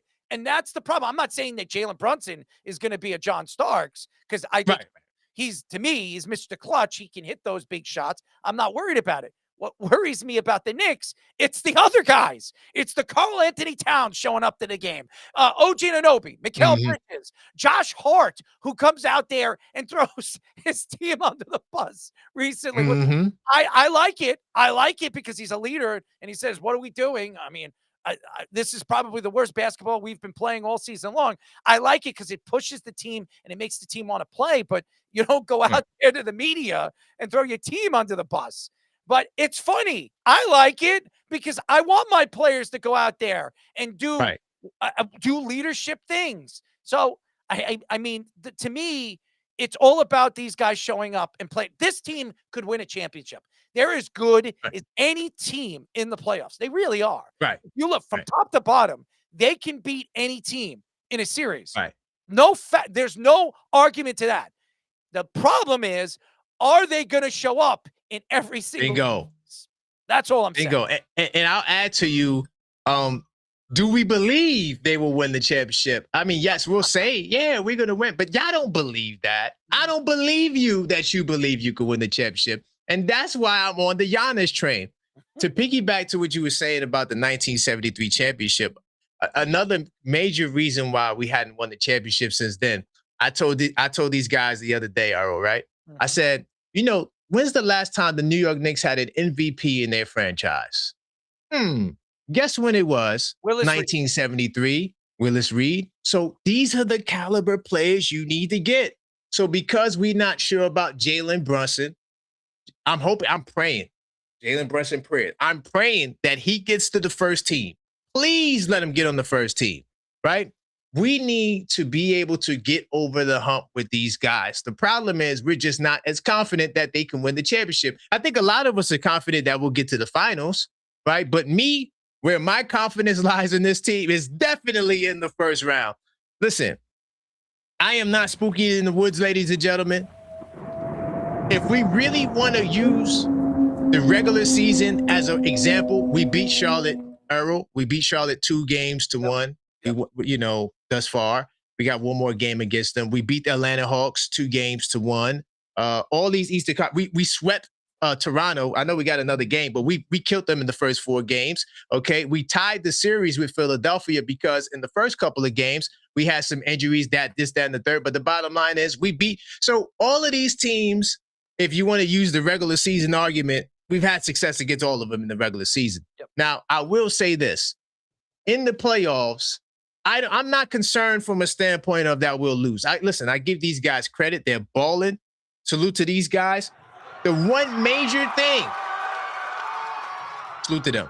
the one major thing that we have against especially Atlanta, Charlotte, and Philadelphia is the undisputed home court advantage. Do you know that Wells Fargo will be Madison Square Garden? Do you know that wherever the hell the Charlotte Hornets play, that will be Madison Square Garden? And the same thing with the Atlanta Hawks. That will be Madison Square Garden. That home court, when they see their crowd cheering for us and it starts to turn on them, and now they're realizing that this is another level of basketball that they haven't been to, there is no team on the lower level, especially those three teams, that I think could see us in that high pressure environment. We've seen what Jalen Brunson does. Jalen Brunson doesn't do nothing less than the second round. So I don't have no expectation for that guy to not make it to the second round. He's done it his whole career. Now we're talking about conference finals again, which he's been to multiple times. So I am banking on the history. I am banking on the experience of this New York Knicks team. The Toronto Raptors, who right now we actually lined up against, if we stay as the 3rd seed and they stay as the 6th seed, I think that's a 4-game sweep. If I could change the question slightly to say, which team do I think will pose the biggest competition or biggest threat? I would say the Philadelphia 76ers, only if they're healthy. If they are not healthy, they will get swept. They need a Joel Embiid that can play every game, not Joel Embiid for 2 games, not for 3 games. You know, he has to play every game of the series. If he's not ready to go, they're out of there. Paul George definitely has been effective. He actually was on my fantasy basketball team, so he was doing all right in most of the games since he's been back. But I don't think that that's going to be enough to beat the Knicks. Edgecombe is a pup. He's a baby. He's a nice young player. Salute to him. I don't think he's ready for that action when it comes down to it. And I think that's going to be the separation. And Maxey can't do it himself. I watched Maxey all year try to do it himself, and they get cooked every single time. Another problem, too, with Philadelphia is they play 2 different ways. When Embiid is not there, they play fast. When Embiid is there, it's like slow and doofy basketball. We got to wait for Embiid to get up the court. Then we got to wait for the Maxey to set the screen. And then he's going to pop to the nail. And then we give it to him at the nail. And then get that. Anyway, the Philadelphia 76ers, I'm not confident. Like you said, Errol, one thing I do agree. The health is the biggest component with Philadelphia, why I think that they'll probably get bumped in the first round no matter what. I'm not scared of any of these teams. I'm really not. Yeah. I'm not scared of any of them. Atlanta, Charlotte. But if you were to ask me, out of all these teams, Toronto, to avoid, right? Yeah, I do not. I would want to avoid Atlanta and Charlotte. I just something about these 2 young teams, the hungriness that they play it, and this year both teams have played at such a high level, and they've really shown everybody that they have a future. This team, both teams, Atlanta and Charlotte, have a future in the Eastern Conference. That's the only thing. And Toronto doesn't scare me. I think we run all over Toronto. 5. Yeah, that's a sweep. I give them 1 game. I think 4-1. I think the Knicks will beat them in 5 games. But I just think that when you look at the big picture here, I don't think any of these teams are good enough to beat the Knicks. They're really not when it comes to talent. And again, I'm more worried about the second round because guess who the Knicks are going to Boston. Yeah, Boston. That Boston. Yeah, the Boston going to be some work. Is smelling blood. And that's why tomorrow we're going to see what kind of Boston team is going to come out at Madison Square Garden and play hard against the New York Knicks. Because Jason Tatum, he loves Madison Square Garden. And he wants to show everybody that he's 100% healthy. Don't be surprised if Jason Tatum has his best game back in Madison Square Garden tomorrow. Don't be surprised. I hope it matches the energy, because some of his comments, I'm not thrilled about it. I felt like he was a little spooky in the way. I'm gonna put Jason Tatum in the woods a little bit from an energy perspective. Tomorrow's game matters, it does, but I'm so locked into the playoffs, of course, that I just can't wait for us to show the world that we are for real. And Boston definitely, I would say, is the biggest threat overall to us. I feel like it, until we get to of course, the finals. But I think Boston, for sure, 100% will be the biggest threat. but I do think we'll beat them, like the brother Ty said, who I got to get on the line in a second because he's going to go crazy. But I do think that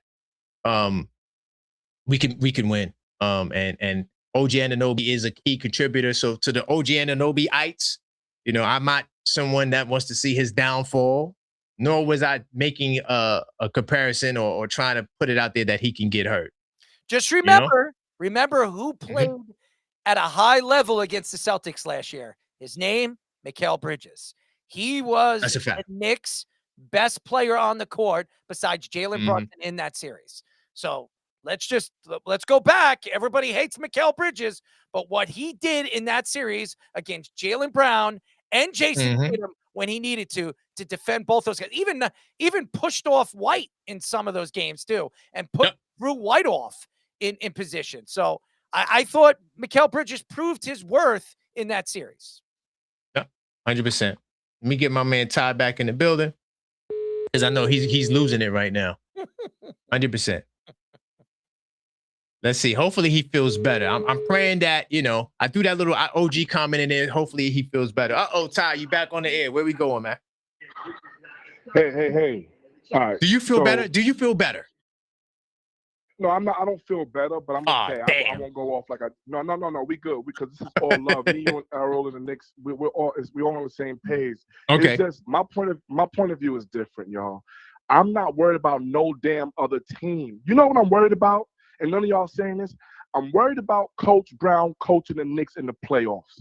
We have the squad to be any team on the West Coast to the East Coast. It is Coach Brown, and y'all scared to say it. I said it. Y'all scared for Errol did say it. I said it. Errol said it. No, I said it. No, Errol, I'm not directly coming out. I'm just speaking it holistically. Because everyone's saying, man, hell with Tibbs. Tibbs couldn't coach the team. You're right. He probably did run him in the ground, but he got him to the ECF, right? And I'm with y'all. Tibbs probably did have to go, but I don't think we were supposed to take a yes man as a coach and Mike Brown, the players are going to play after the personality of their coach. When you look at Coach Pop, when you look at Pat Riley, when you look at Eric Spoelstra, when you look at all of these coaches, the team take on the DNA of the coach.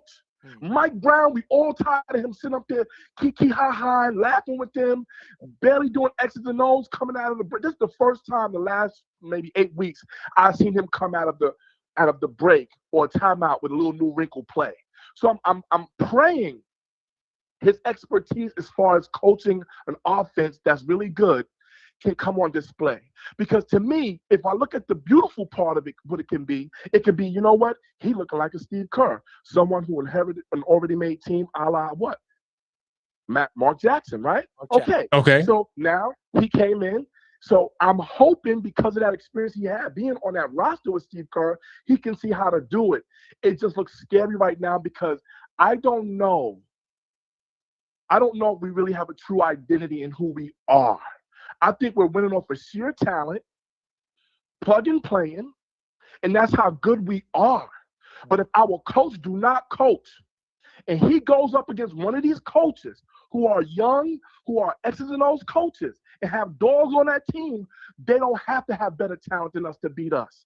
So no, I don't fear no team in the playoffs, bro. None. I fear Mike Brown. That's why I said let's stop talking about. But Ty, you might as well fear him because you don't believe in Mike Brown. So you should be scared. You just missed what I said. I said let's get behind him and stop talking about Tibbs. We need, as New York, we need to give him some love and let him know we support him. Because there is skepticism. We don't know. You know what I'm saying? We don't know what we're gonna get from this dude. But Ty, you're making it about the coaches, man. I think it's the star of talent, man.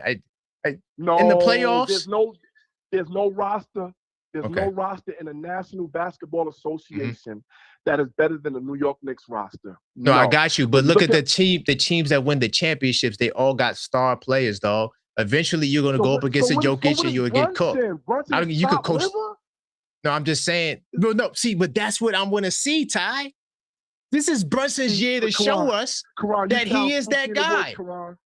Karan, you sound no. I'm just saying. No, I'm not spooky. You're missing. The Karan I know. No, listen. No, but this has always been my concern, dog. I told you I can't. But that's my point. But Ty, hold on. Let me say this. Go ahead, because of history, right? And I told you about the team with the double-digit differential. I told you, Ty. Yeah. The team that has a double differential that never in the NBA history has lost to a team with single-digit differential. So if you get to the finals. Also, Karan, the back-to-back is against OKC too. So you're talking about history, you're talking apples and oranges, Karan. No, I'm not, because we're talking about NBA history. You're talking about recent history. That is two different kind of histories. So NBA history. Then if you're gonna do that, who was the 8th seed who went to the finals, Karan? Who was that? Please just say it for everybody. The Knicks, but did they win? Okay, but don't matter. We went there. Hey, hold on, and really quickly, no. Listen to the narrative. I'm not saying OKC will get to the finals. I'm saying if they do get there, that is the team that I can't. Huh? We gonna cook their ass. We gonna cook them. I'm gonna be rooting for us to cook them. Hold on, I'm gonna be rooting for us to cook them.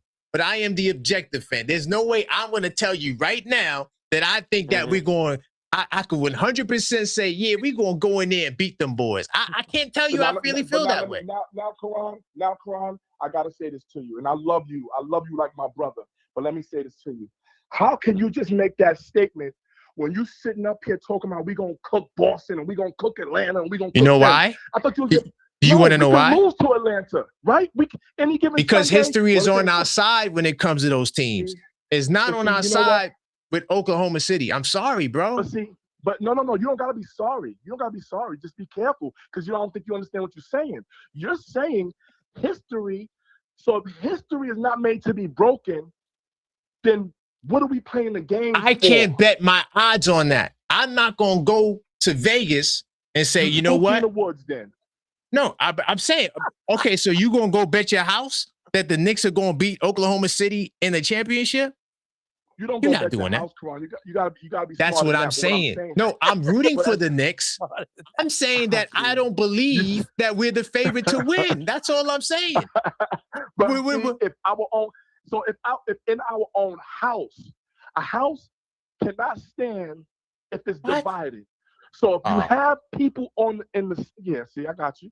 If you have people on the in the Knicks fandom, and half of us really believing like we don't gonna win, but I'm gonna just say it. What is that doing? I think we could beat all the 29 other teams besides Oklahoma. So because that's there, I cannot really say. Oklahoma? Let's tell everybody why you're scared of Oklahoma. Because no team in NBA history, we're talking about well over 79 years, has lost in the finals with double-digit differential. I am not going up against history.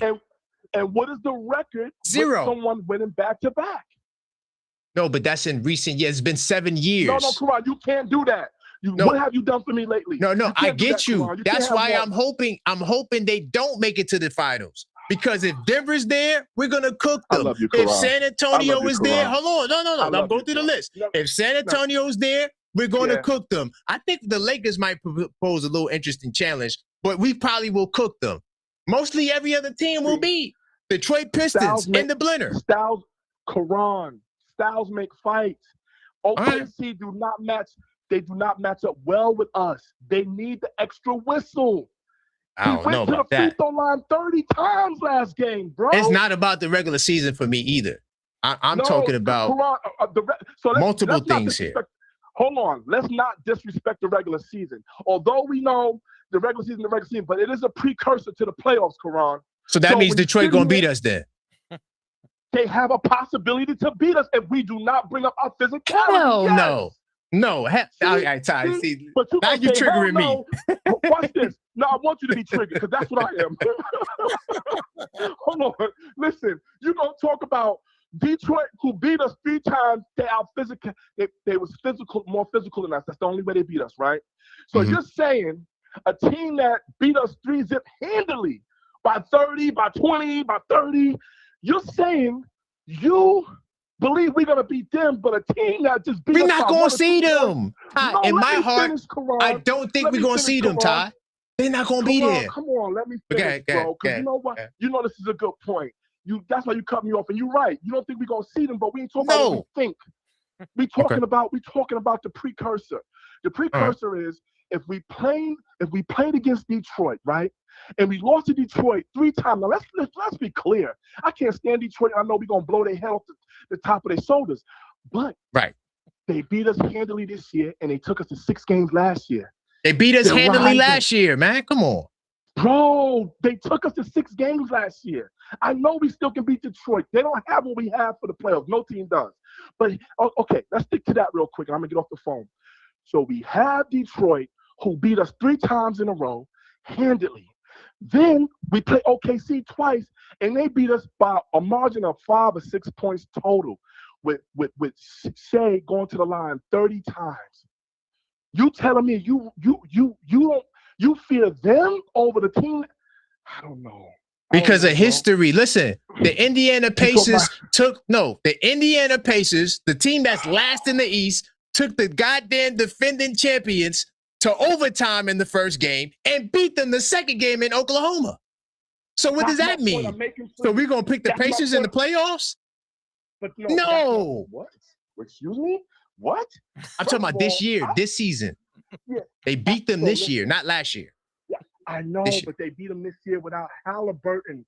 Come on, Karan. Doesn't that make the win even more crazy that Indiana beat them without Halliburton?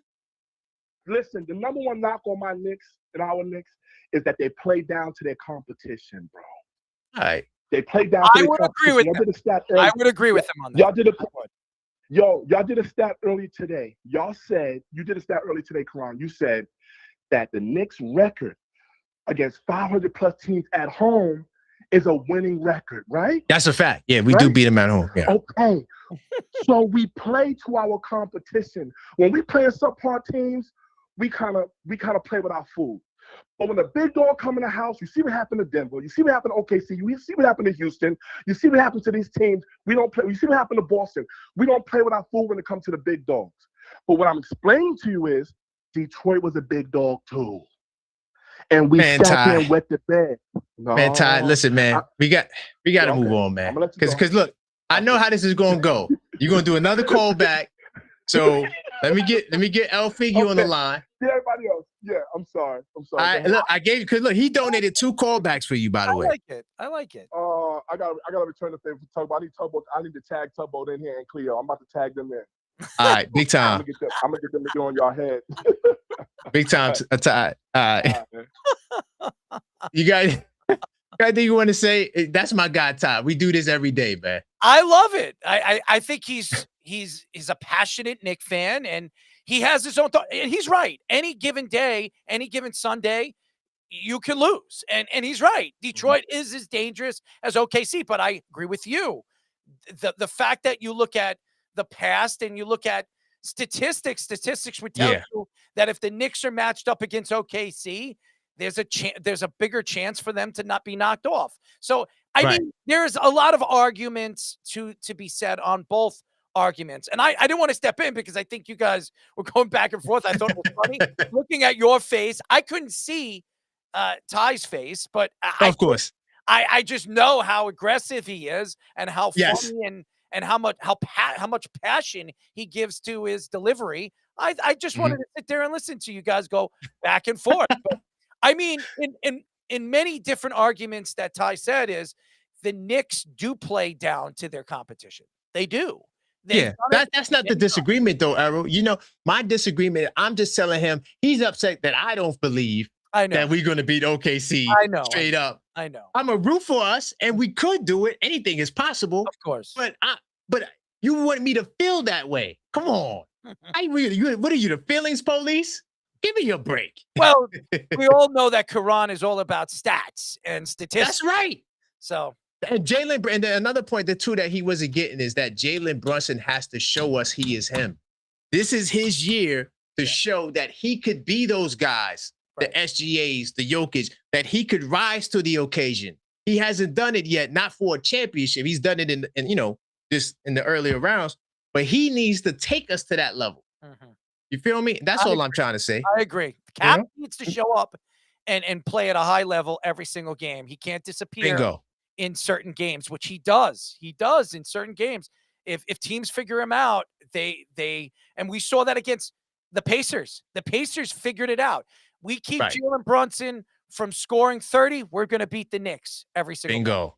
Every time. And then we got Siakam getting 30 and oh man, it's crazy. But let me get my girl L Figgy on the line, all right? Go ahead. This is gonna be another good this is gonna be another good call. Another good call. Watch. 646-995-8389. You know, couple of people. I'm gonna take a couple of more calls. What's good, Figgy? What's good, Karan? Salute. Errol, welcome. Thank you. Thank you. Where we going, Figgy? I kind of know where we're going because I did peek in the chat. Where we going, Figgy? Right now, you have my emotions all over the place. We can go anywhere. Where are we going? We're going to go anywhere and everywhere with this call. First of all, look, man, I can appreciate, again, the Giannis stuff, man. This is a distraction. We're going into the playoffs. Can we please focus on the Knicks at hand? Hey, Figgy, I'm with you. It's not my fault, though, Figgy. They be bringing up Giannis all the time. What do you want me to do? I got to talk about him. They want to talk about him. You know how I feel about this. And I'm looking right now because you told me yesterday, oh no, with our training. Look, because you love stats and you love facts. I'm looking at Giannis's injury report, and I swear you would think this was a 98-year-old woman with osteoporosis. October 23rd, 2024, knee injury. November 7th, 2024, hip injury. November 12th, knee injury. November 30th, knee injury. December, knee injury. December 13th, again, same knee injury. December 31st, January 14th, January 23rd, January 27th, 31st, the 5th, and then the one he had on the 5th kept him out until the 20th, the knee, and then calf injury. Calf injury, again, the same persisting on February 28th, kept him out till the 14th of March. Calf, knee, foot, shoulder, knee injury. I mean, there are so many red crosses on this man's resume. He's going to be 33. He's going to be 33, Karan, if we get him next year. You want to mortgage the farm on Giannis? I do not see any upside to that. Figgy, if I could just say this. First off, I don't look at Mikal Bridges and OG as a farm because they haven't done anything. I need to get somebody who's going to win me a championship. And if we get bumped in the second round, bye-bye. Get him out of here. Now but Figgy, I'm with you. I don't want to talk about Giannis. Figgy, I don't want to talk. But Figgy, I don't want to talk about him. We were barely a 500 team before OG Anunoby got here. Do we forget this fact? I know. Figgy, I got you. I'm with you, right? But Figgy, look, listen. I can't make a promise I won't talk about Giannis again because we're preparing for the show. And then I know. Everyone brings up Giannis. I said, we got to add it to the show. Okay? Now, look, they have a chance to prove me not wrong. They got a chance to show me that, we don't need Giannis. Let's go get this championship. Let's go out there. Let's go get this championship. We don't need Giannis. And then I'm going to be like Peyton Mitchell Robinson. Let's go. Okay. But until they do it, we're gonna talk about Giannis. Like they keep bringing him up, Figgy. I'm sorry. Look, it wasn't my fault. I'm sorry. I'm on the Mitch fan wagon too. You know this. He is probably. We're not great at picking draft picks. He was probably one of the best second-round draft picks we ever got. Yeah, it's hard to argue that. In recent years, I'm not talking about we drafted. That's not someone we traded for that was low in the draft. He's not like Jalen, who was like a diamond in the rough and we kind of picked him up. No, we saw the Knicks head office actually saw something in Mitchell Robinson, brought him on. And Mitchell Robinson, again, look at him. He is an X factor. Going back to last year's Boston Knicks record, yeah, we were getting our asses handed to us by Boston until Mitchell Robinson came back. The closest game we came in the regular season to beating Boston was that last game in April when we only lost by 2 points. And who was back in that game? Mr. Robinson. That's a fact. And look, Errol, man, you're funny. You're cracking us all up in the chat, man. But look, I know that Mikal Bridges, he's Karan's client. Yeah. And yes, he is. And we're gonna root for. He survived the trade deadline. He's still here after February 5th. He's our guy. We're gonna big him up. I don't root against anybody wearing a Knicks jersey, but to say that he was the most instrumental player in the Celtics. Come on, man. 100%. Mikal Bridges went scoreless for 3 out of 4 quarters. Can you actually sit there and say that he wasn't one of the main reasons we had to dig ourselves out of a 20-point deficit in those games? Maybe if he had scored, 10 or 15 points, we would have been down by 20. Well, hold on one second. When it comes to the NBA and especially the playoffs, it's not always about offense. It's also about defense. And Mikal Bridges, when it came to those games, especially coming back, who was defending the big dogs? Who was defending Jaylen Brown? Who was defending Jason Tatum? Errol. On that block on Jason Tatum, Mikal Bridges was right there, right on the poster. Yep. Who was right next to him with his hand up, and they had a little bird cage around. Who was there with him? Was it Mikal by himself? Who was standing next to him? I got it. And I understand. Mr. Agua and Anobi Jr. So let's not sit there and go ahead and build Mikal a statue outside of MSG. I didn't. Because that's going a little too far. Hold on 1 second. Let Errol go. Go ahead, Errol. I am not a Mikal Bridges fan. I'm not. And if there's anybody that I want to move on this roster right now, it would be Mikal Bridges over OG Anunoby. Yes. Okay. Now I like this. There's no doubt about that. There's no doubt about it. So, that's my guy. Yes. So Figgy, can I say one thing really quickly? You and Ty, I think you got me and Errol misconstrued because one, Errol is definitely for OG and even Bridges more than I am. Yeah. I'm gonna keep it real. But I wasn't throwing OG under the bus. I was just saying he should have got traded in last summer. If you want to consider that over the bus, listen, he should. Blasphemy. Errol said he has sources. I have a source. He has a source. And so the one move that the Knicks needed to make that Giannis deal happen was OG Anunoby, and right. Rose did not want that to happen. That's the truth. See, that's the truth. So that's why I responded that way. It wasn't because I have a vendetta against OG Figgy. It's just I'm trying to win a championship, and I don't really care about players like that. I do care about them. Salute to them, all of them. We love them, but I am a Knicks fan, and I haven't had a championship since before I was thought of, Figgy. So that's all. That's it. Karan, my guy, unless you are collecting a social security check, which I'm not, you're not, no one's seen a Knicks championship. My guy, I had to deal. You were probably still, in short pants in the 90s when I was in high school having to deal with that whole nonsense with the whole 94 team and then and then 99 and Ewing getting hurt and me never knowing what might have happened. Well, Figgy, I was a little tight, but I was around. I was in grade school in the 90s. I was there. Were you? I was 12. I was 12 in 94. I was 12. And I was a diehard Knicks fan. And I remember 94 like it was yesterday. I remember the Rangers won the Stanley Cup. We've had Neil Smith on our show. I'll never forget it. Yes. And the Rangers were waiting for the Knicks to win a championship so they can both enjoy celebrating together in the go down oh man, that would have been crazy. But again, I know I'm on a timer, but let me just say, guys, the show is fire. I love it. And back to that 99, by the way, big up to Van Gundy for making something magical happen and bringing the best out of Marcus Camby. That's the kind of coach we need. Mike Brown, the jury is out, but we're going to stick by our guys, man. Let's go. I'm riding with Mike Brown. That might be my next client. It might be Mike Brown. That might be my next client. Let's go. I'm riding with Mike Brown, man.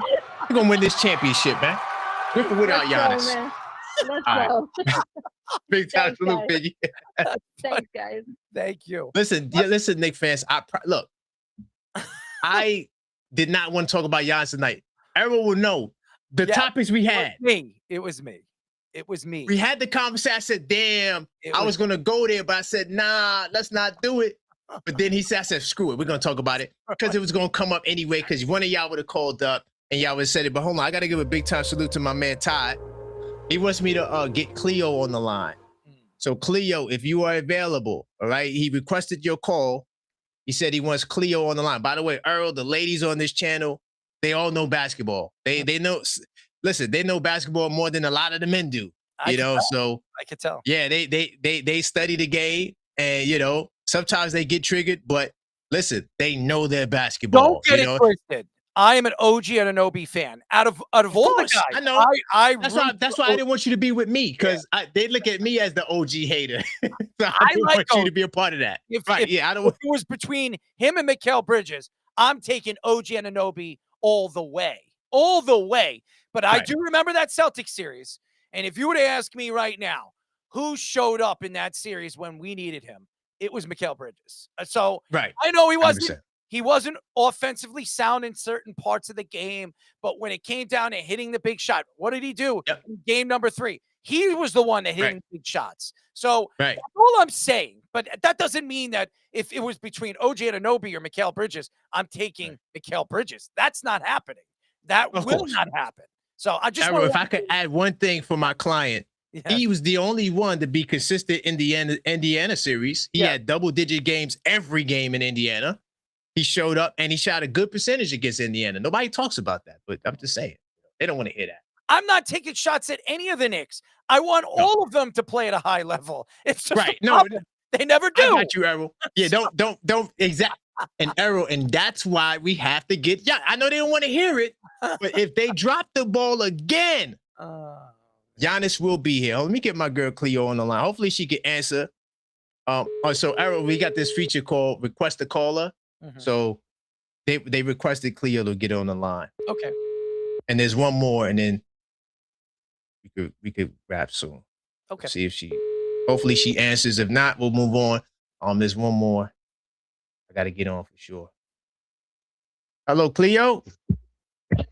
Yes. Oh yes, Cleo. You was requested. You was requested by Ty. So what's going on? What's going on, Cleo? Where you want to go? Oh, Lord. I kind of got caught off guard a little bit. I'm sorry. Oh, no. Cleo for 3. Cool. Oh, Yes. cool. We put you in the game at the last second. You didn't play all game. Thank you. Like, I can I call a timeout? Hold on, coach. I need a timeout. Wait a minute. Yeah, I was telling Ty, the people in the chat, I said, maybe we need to put some money on your, maybe we need to, give you some money on the Cash App so you can get proper representation. Oh, wow. You need representation. I said, oh, my God. Like you need representation. Oh, man. So, all right, Cleo, I got a question for you. And this is a deliberate question, Cleo. Who should we avoid in the first round? Which team should we avoid in the first round? Honestly speaking, I just think we could beat anybody. That's a fact. See, I knew you was going to say that. That was a setup. We beat them all. I mean, we have no fear. Like, I just feel like we can beat anybody. So it's like, honestly speaking, just being factual, just giving my opinion. I'm riding with you. I'm riding with you. I feel like we could beat Charlotte. We could beat, Atlanta. Like, I'm watching the Cleveland and ATL game right now. And who's winning that? Cleveland, unfortunately. Of course. I told y'all. But ATL was winning for a while. Man, he can't rely on them ATL dudes. Come on, man. Cleo, you know that. ATL and Charlotte, they're going to drop the ball every time. I'm telling you. Listen, I will never bet, even against Cleveland. And you know how I feel about Cleveland. I would never pick those teams over Cleveland. But anyway, go ahead. Sorry. Yeah, so I was sitting here watching that, doing homework, kind of listening to the podcast. So I'm like doing three things at once, and then I'm like watching James Harden drop threes. Like, he raining the threes on him? Like it's water, like it's nothing. Wow. So what do you think Jalen Brunson going to do? If James Harden is doing that, what do you think Brunson going to do? Oh, stop. Jalen, let's be honest. Harden walked to the 3-point line. I mean, that guy doesn't even dribble the ball. He might as well play dodgeball. I mean, seriously, this guy walks more than anybody I've seen in the NBA. I mean, seriously. Oh, God. Even dribbling the ball. So do you think he was the reason that walking was like more prominent? Like he made walking cool, I guess? You think he played a role in that? Has anybody seen the Reggie Miller take on James Harden? I mean, every time he's analyzing James Harden when he's dribbling the ball. He counts how many steps he makes before he drives to the hole. I mean, come on. The guy should be called for a double dribble every single time. Travel, step back, travel. I mean, every single time he does it. It's pathetic. He really is. He's really recreated the game of basketball. Steph Curry with the three-point line. And as far as traveling, James Harden. I'd rather be Steph in that one. At least I could do. At least. Yeah. But Cleo, if you ain't got no questions, I do appreciate you, Cleo. I'm sorry to put you on the spot, but they wanted to hear from you, Cleo. You know, so I have to serve the people. Yeah. It was like, you know, usually I'm cool with it, but you know, like today I'm like, I'm in the middle of homework and, you know, I got I'm you. I'm working on my master's degree. So. Yep. And we wish you all the best. And Cleo, remember, you got to call up tomorrow. I know it's your birthday, but you got to call up. Yeah. Okay. I can do and Cleo, also, before you go, I'm going to post that call that you had you was on fire. Oh that call that you did, I'm going to post that. Oh, my God. I'm going to censor some of it out. but we're going to post it. You was on fire. Thank you. Thank you. Like any other time, I would be more engaged, but I'm gonna lay low and be in the chat. I got you. All right, Cleo. Yeah. Thank you. Who did the call? That was Ty. Oh, yeah. Thank you, Ty. Yeah, I told him you're gonna need representation. So I guess he wanted you to represent him. Well, that's true. So I am going to send some money on the Cash App so you can get an attorney. Okay. Thank you, Cleo. I appreciate you. Yes, thank you. Have a good one. All right. Salute. That's Cleo. I got one more because Ty. I'm not sure if this brother's going to be available. I don't think I've seen him in the chat in a minute, but we'll try to get him on. Who's this, Tugboat? This is my man, Tugboat, Taylor. Hopefully he's still around. He's a good dad, so sometimes the kids pull him away from the show. Let's see. He might be tugging. Tugging them boats. Let's see. Hey, what's good, Tugboat? Tugboat, are you? Hey, okay. I thought I didn't have you for a second. What's going on, family? What's going on, man? They on your head today, huh? Yo, it's not my fault. I didn't want to talk about Giannis, but I mean, how do you not? You know, it's kind of a little tick of yours. Yeah, but I don't want to talk about him though now. You know, I really want to fry Boston. I want to chop them in half. Yes, sir. Yes, sir. That's where my energy really is. I'm all for it. I'm ready for it. So are you going to represent Ty? Because according to Cleo, he needs a good attorney. So no, she was saying you need an attorney. Ty don't need nobody to represent him. Ty got it. So I need the attorney? You need an attorney. Yeah, you need an attorney. Because they on your head today. They on your head top today, man. What did I say? Proper representation. I don't know what you said because I was kind of in and out. Like I said, I'm in with my boys, so I'm kind of in and out. And I pop in, and then, like I said, I heard Ty. Like, yeah, Ty was going off. So I'm like, yeah, give him 2 callbacks. But I don't know what it was. Pop it off. All right, you know what it was, right? Because Arrow, he said he had somebody who knows somebody or who knows that the Knicks didn't want to trade OG for Giannis last summer. So all I said was he made a mistake. That's a mistake. You got to get Giannis now. Because you was ready to cut. Oh, yeah. All right. I see what you did there. Right. So now they got upset over that. And ever since then, I've been, but I'm giving OG a shot to go win. I was about to give her 2 callbacks to get through that injury scroll that she was reading through. I'm glad you said that really quickly, just to respond to that. First off, a lot of people, the injury report is not a list of injuries. It's also your load management. So anytime you're missing a game, they have to give you a reason. So that's why you see ankle, calf. It don't mean that you re-injured your calf over and over again. It means that this is a part of your injury management program. But I challenge Figgy to go look at OG Anunoby's basketball It's reference. not the same. You've seen it in the Discord. It's not the same. What? Man. What do you mean? It's not the same. What's not the same? The length of the injury scroll. I've never seen nothing like that until I went. Right. He's played more years than OG Anunoby. And OG Anunoby has injuries that took him out for a longer period of time. Yeah. So like his one ACL, he didn't play the whole year. I don't need to keep writing ACL. You get what I'm saying? So don't go by the amount of reports because that's your part of your load management. Go by the severity of your injury and how much time you missed. That's what you go by. Pull up that basketball reference. Is OG healthy for the playoffs this year? I hope. I pray. Is Giannis playing in the playoffs this year? No. Giannis is not in the playoffs because the Milwaukee Bucks are trash. Because the Bucks are trash. Because he's injured, right? He didn't play enough. No. Even when he played, they were trash. The Bucks were trash. They weren't going to do nothing. But they at least make the playoffs. Ain't this their first year not making the playoffs since he's been there? Right, but Giannis only played 30 games. So you're going to put the cup. He didn't even play in the cup, right? And he loves the cup.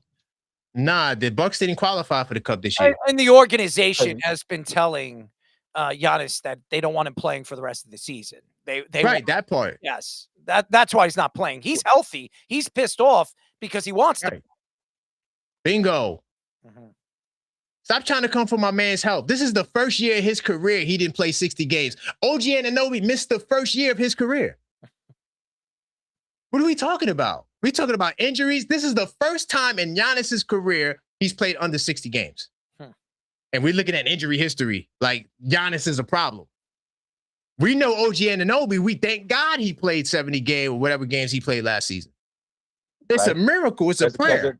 It's not a miracle. It's not a prayer. It's the best it's the best health organization in basketball. Okay, I'm glad you said that. I was saying, hold on. I was setting you up for that. I know what you're gonna say. I know it goes the other way. I know the Adams throwing up the backboard. All right, you play chess. I already see the play. All right, you play chess. But I got you. But yeah, no, it's. I like Giannis, and if we get Giannis, we get Giannis. But like she said, what are we doing talking about? We got playoffs coming up. We got playoffs. But Tugboat, you wasn't here. I didn't want to talk about that. I'm telling you, it was not on my docket. I missed the part where you told me how to pop up this on you. Oh, by the way, Errol. Hey, look, in Virginia, we got some of the best waterways out there. I just want to thank this. The largest naval base in the world is in Norfolk, Virginia. All right.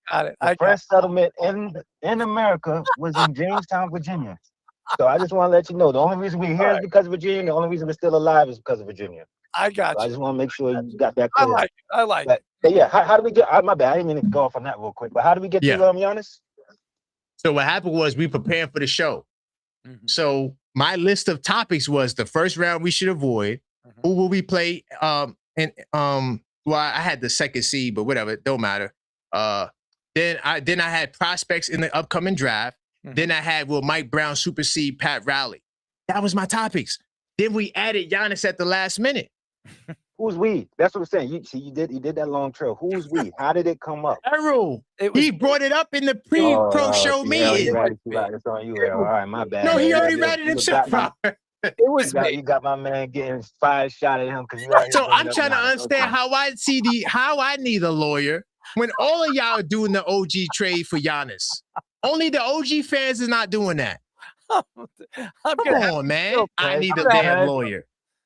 Because there's a time and place for everything, and this is not the time or place to be discussing that.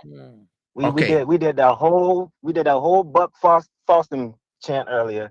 All right, so hold on. So Tugboat, could you ride with me, Tugboat? If y'all don't want to talk about it, no. Why y'all calling up to talk about it? Me, Tugboat. You called me. You called me. I didn't ask to talk about Giannis. No, but Errol, if they didn't want to talk about Giannis, why are we talking about him? I love it. Think about it.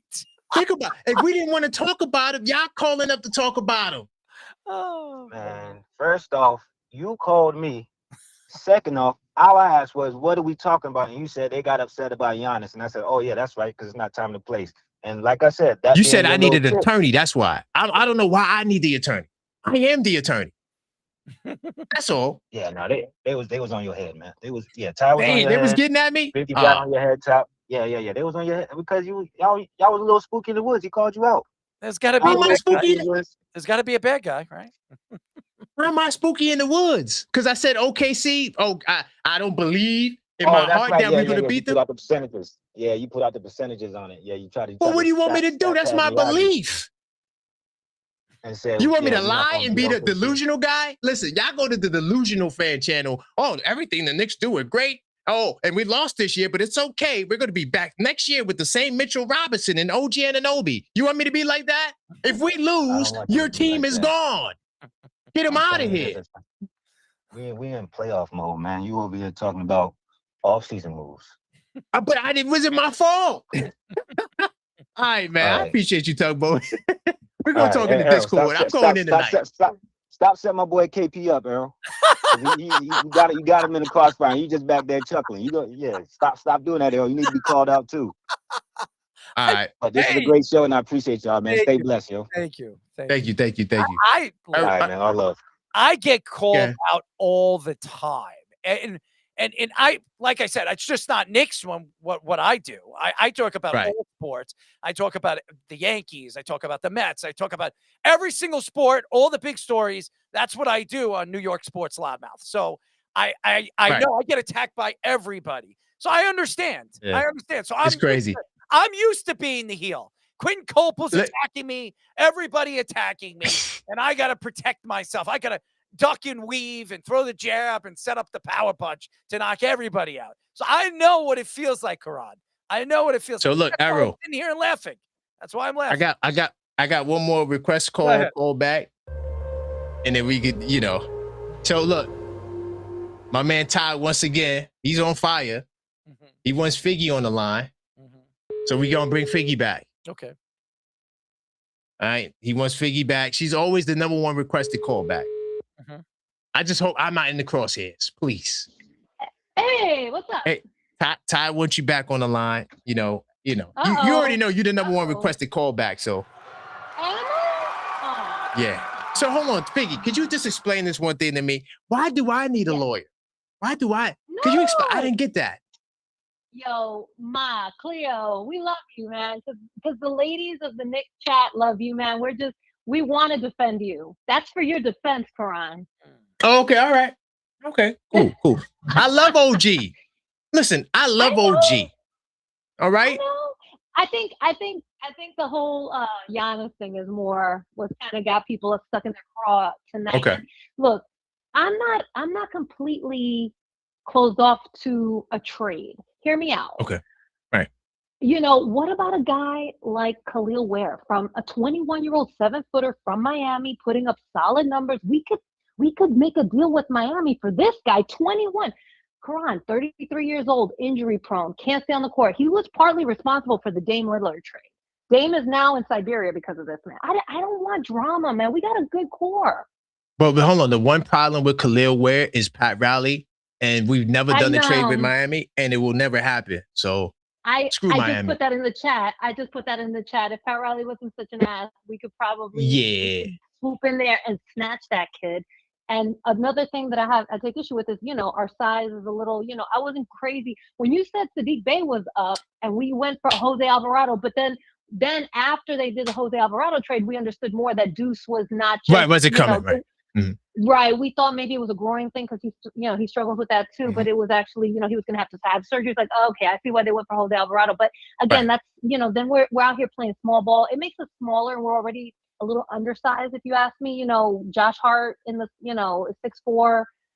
Mikhail's taller, but he's really thin. It's hard when you got, a Cade Cunningham or Jaylen Brown out there. It's just a little bit more difficult. I know OG is actually on those guys, so I'm not that concerned about that. But it's just, I would love to have a little more size on the team. So I'm just thinking long term, a kid like Khalil Ware. But yeah, you're right.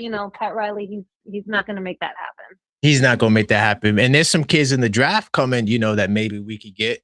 I'm hopeful. Huh? But what's our draft capital? I mean, I know you said today. As a matter of fact, I didn't even know. Was that a first or second round pick? You said we had from Washington. Was it the Washington? Wizards? So what happened is Yeah. because they tanked, right? So they can't finish no lower than 7th. So that means they're going to keep that first round pick that we had from them. And what happens is we get 2 second round picks. So we get their second round pick this year and next year.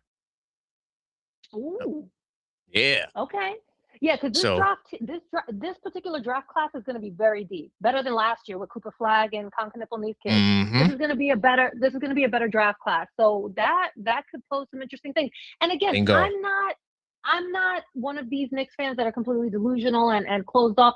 Look, I love Mitchell Robinson, like I told you on the earlier call, man. I think he was one of the better pickups we had. However, if he wants to, hose us and he's going to be a little, a little delusional about what he's going to ask us, I'm not willing to pay Mitchell Rob. I'm sorry, Mitch. I'm not willing to give you $100 million.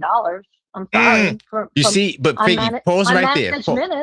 Pause right there. Just quick pause. Unload management. Mitchettes. I'm not saying you're a Mitchett, but Mitchettes. I'm the number one Mitchell Robinson supporter.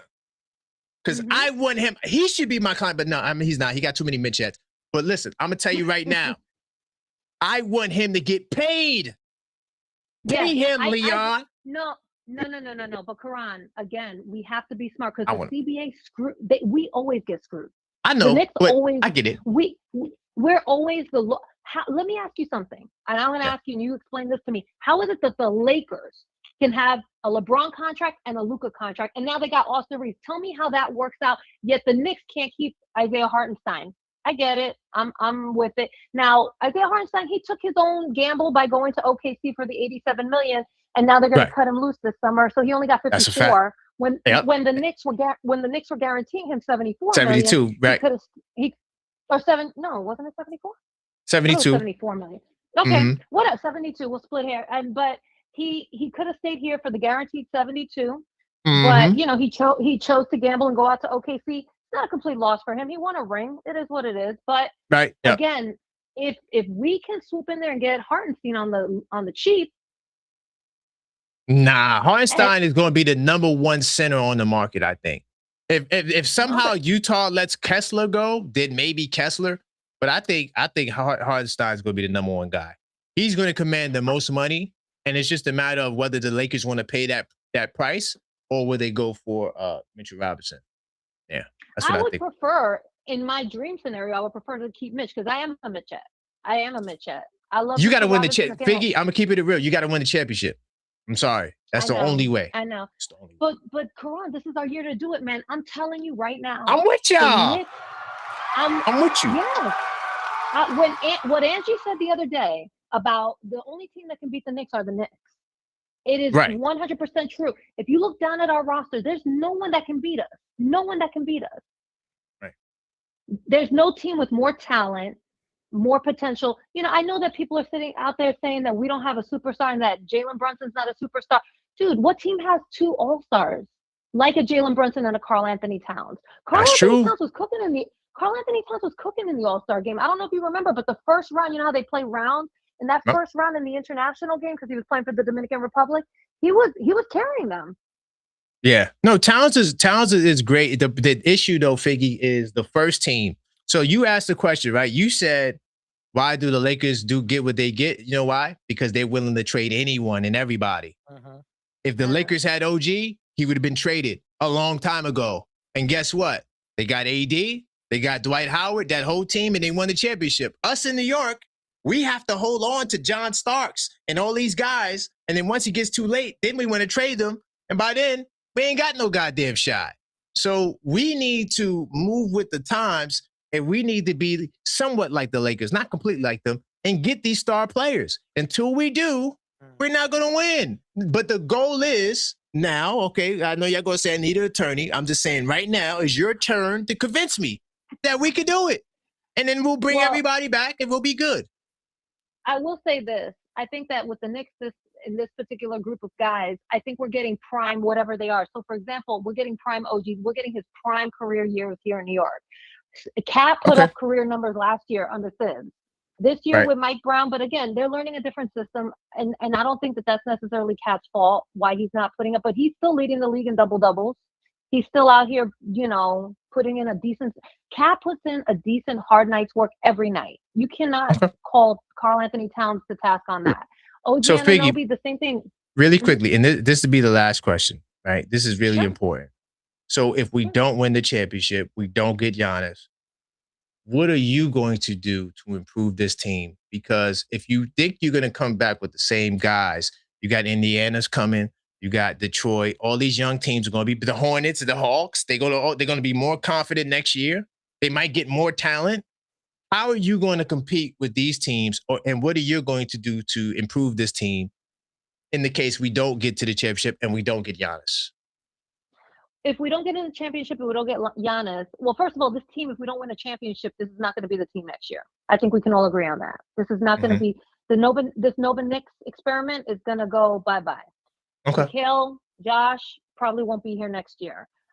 In terms of who we keep, who we give up, it depends on who's out there. It depends on what we look like and what we can get in the draft. I mean, like you said, there's certain teams that won't do business with us. Obviously, Pat Riley down in Miami, those are, sour grapes down there. He's not going to work with us. Indiana was like that too.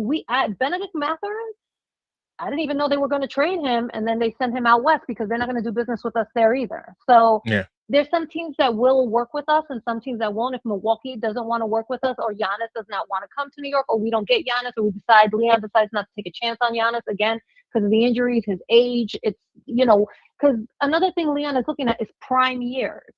Right. I hate to say that Giannis is past his prime, but my guy, he's last year with Dame, with his crew, he couldn't get past the Indiana Pacers. I think Indiana, wasn't it a gentleman's sweep? We can't act like, but we can't act like Dame didn't tear his Achilles though, Figgy. Come on. I don't want to use the injury as an excuse, but I would have loved to see a healthy Dame there going back and forth with Halliburton. It might have been different. I don't know. But we can't forget that Dame did get hurt. It'd be like us losing Towns. We might can still win, but that's a big loss. Yeah. Let's not forget and that. And that's why I'm seeing guys go down in the league, right? I'm seeing people getting injured. And I'm just at this point, man, let's just pray for health. Our health is our wealth right now. Going into the playoffs, please, Lord, let everybody stay healthy on our team. And let's go out there and let's just give it our best shot. This is probably going to be our best shot for years to come. Because like you said, you got these young cats coming up under us. Coming. You got the Hornets. You got Atlanta. I'm looking at Atlanta right now. They just brought it to within 3 after they were trailing by double digits. So, we have to think about this. We have the future to think about. Figgy. So I'm with you, Karan. Yeah, that's all I'm saying, thanks, Figgy. Thank you, Figgy. It's a great show. It's a great show tonight, guys. Keep it up. Thank you. And Errol, that'll be the last call, but I do got a message from Cleo that I think that's funny. She says, for you need an attorney to go against Ty. I don't know, man. I just take the L, Errol. But let them know what's your platform. If you ain't got nothing else you say, if you want to respond to Figgy. Absolutely. Go ahead, do your thing. First of all, I don't need any lawyer. I'm a lawyer myself, but I appreciate it, Cleo. Anyways, I check out my show, New York Sports Loudmouth. We're on Spotify and Apple. We're a top 100 show right now in the country.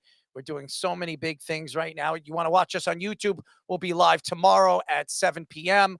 on it's NYS, New York's Sports, SPORTS, Loudmouth, LOUD, Mouth, MOUTH. So check it out. It's all separate words, New York, NYS, just so everybody knows. But yeah, we're a top show right now. We've been doing a lot of big things, and me and Karan are working on something. We might do this every single week. So for all the fans out there, we like working together. We like talking New York Knicks basketball. And yeah, I'm also putting out a Yankee show called The Bronx Bombcast. So check that out too. That'll be posting up soon in the very near future. But Karan, I have a lot of fun talking Knicks basketball. And for all the fans out there, I enjoy all of you. You guys are all funny. All have good and funny comments. And I just appreciate you letting me come on. No doubt, Errol. Definitely a great time. And, we developing the chemistry. Yep. And yeah, we definitely going to be rolling out, hopefully, like you said, weekly shows. And I appreciate you. Thank you for, staying in the gauntlet. This is the war room. It gets crazy over here. But I appreciate you, Errol. Thank you. Big time salutes, y'all. So listen, y'all, I'll be back tomorrow. We got the blue and orange brunch. All right. I'm going to be going in. I'm doing my scouting report on the Boston Celtics. Oh, my goodness, yo. We're going to ride on Boston. It continues every single day.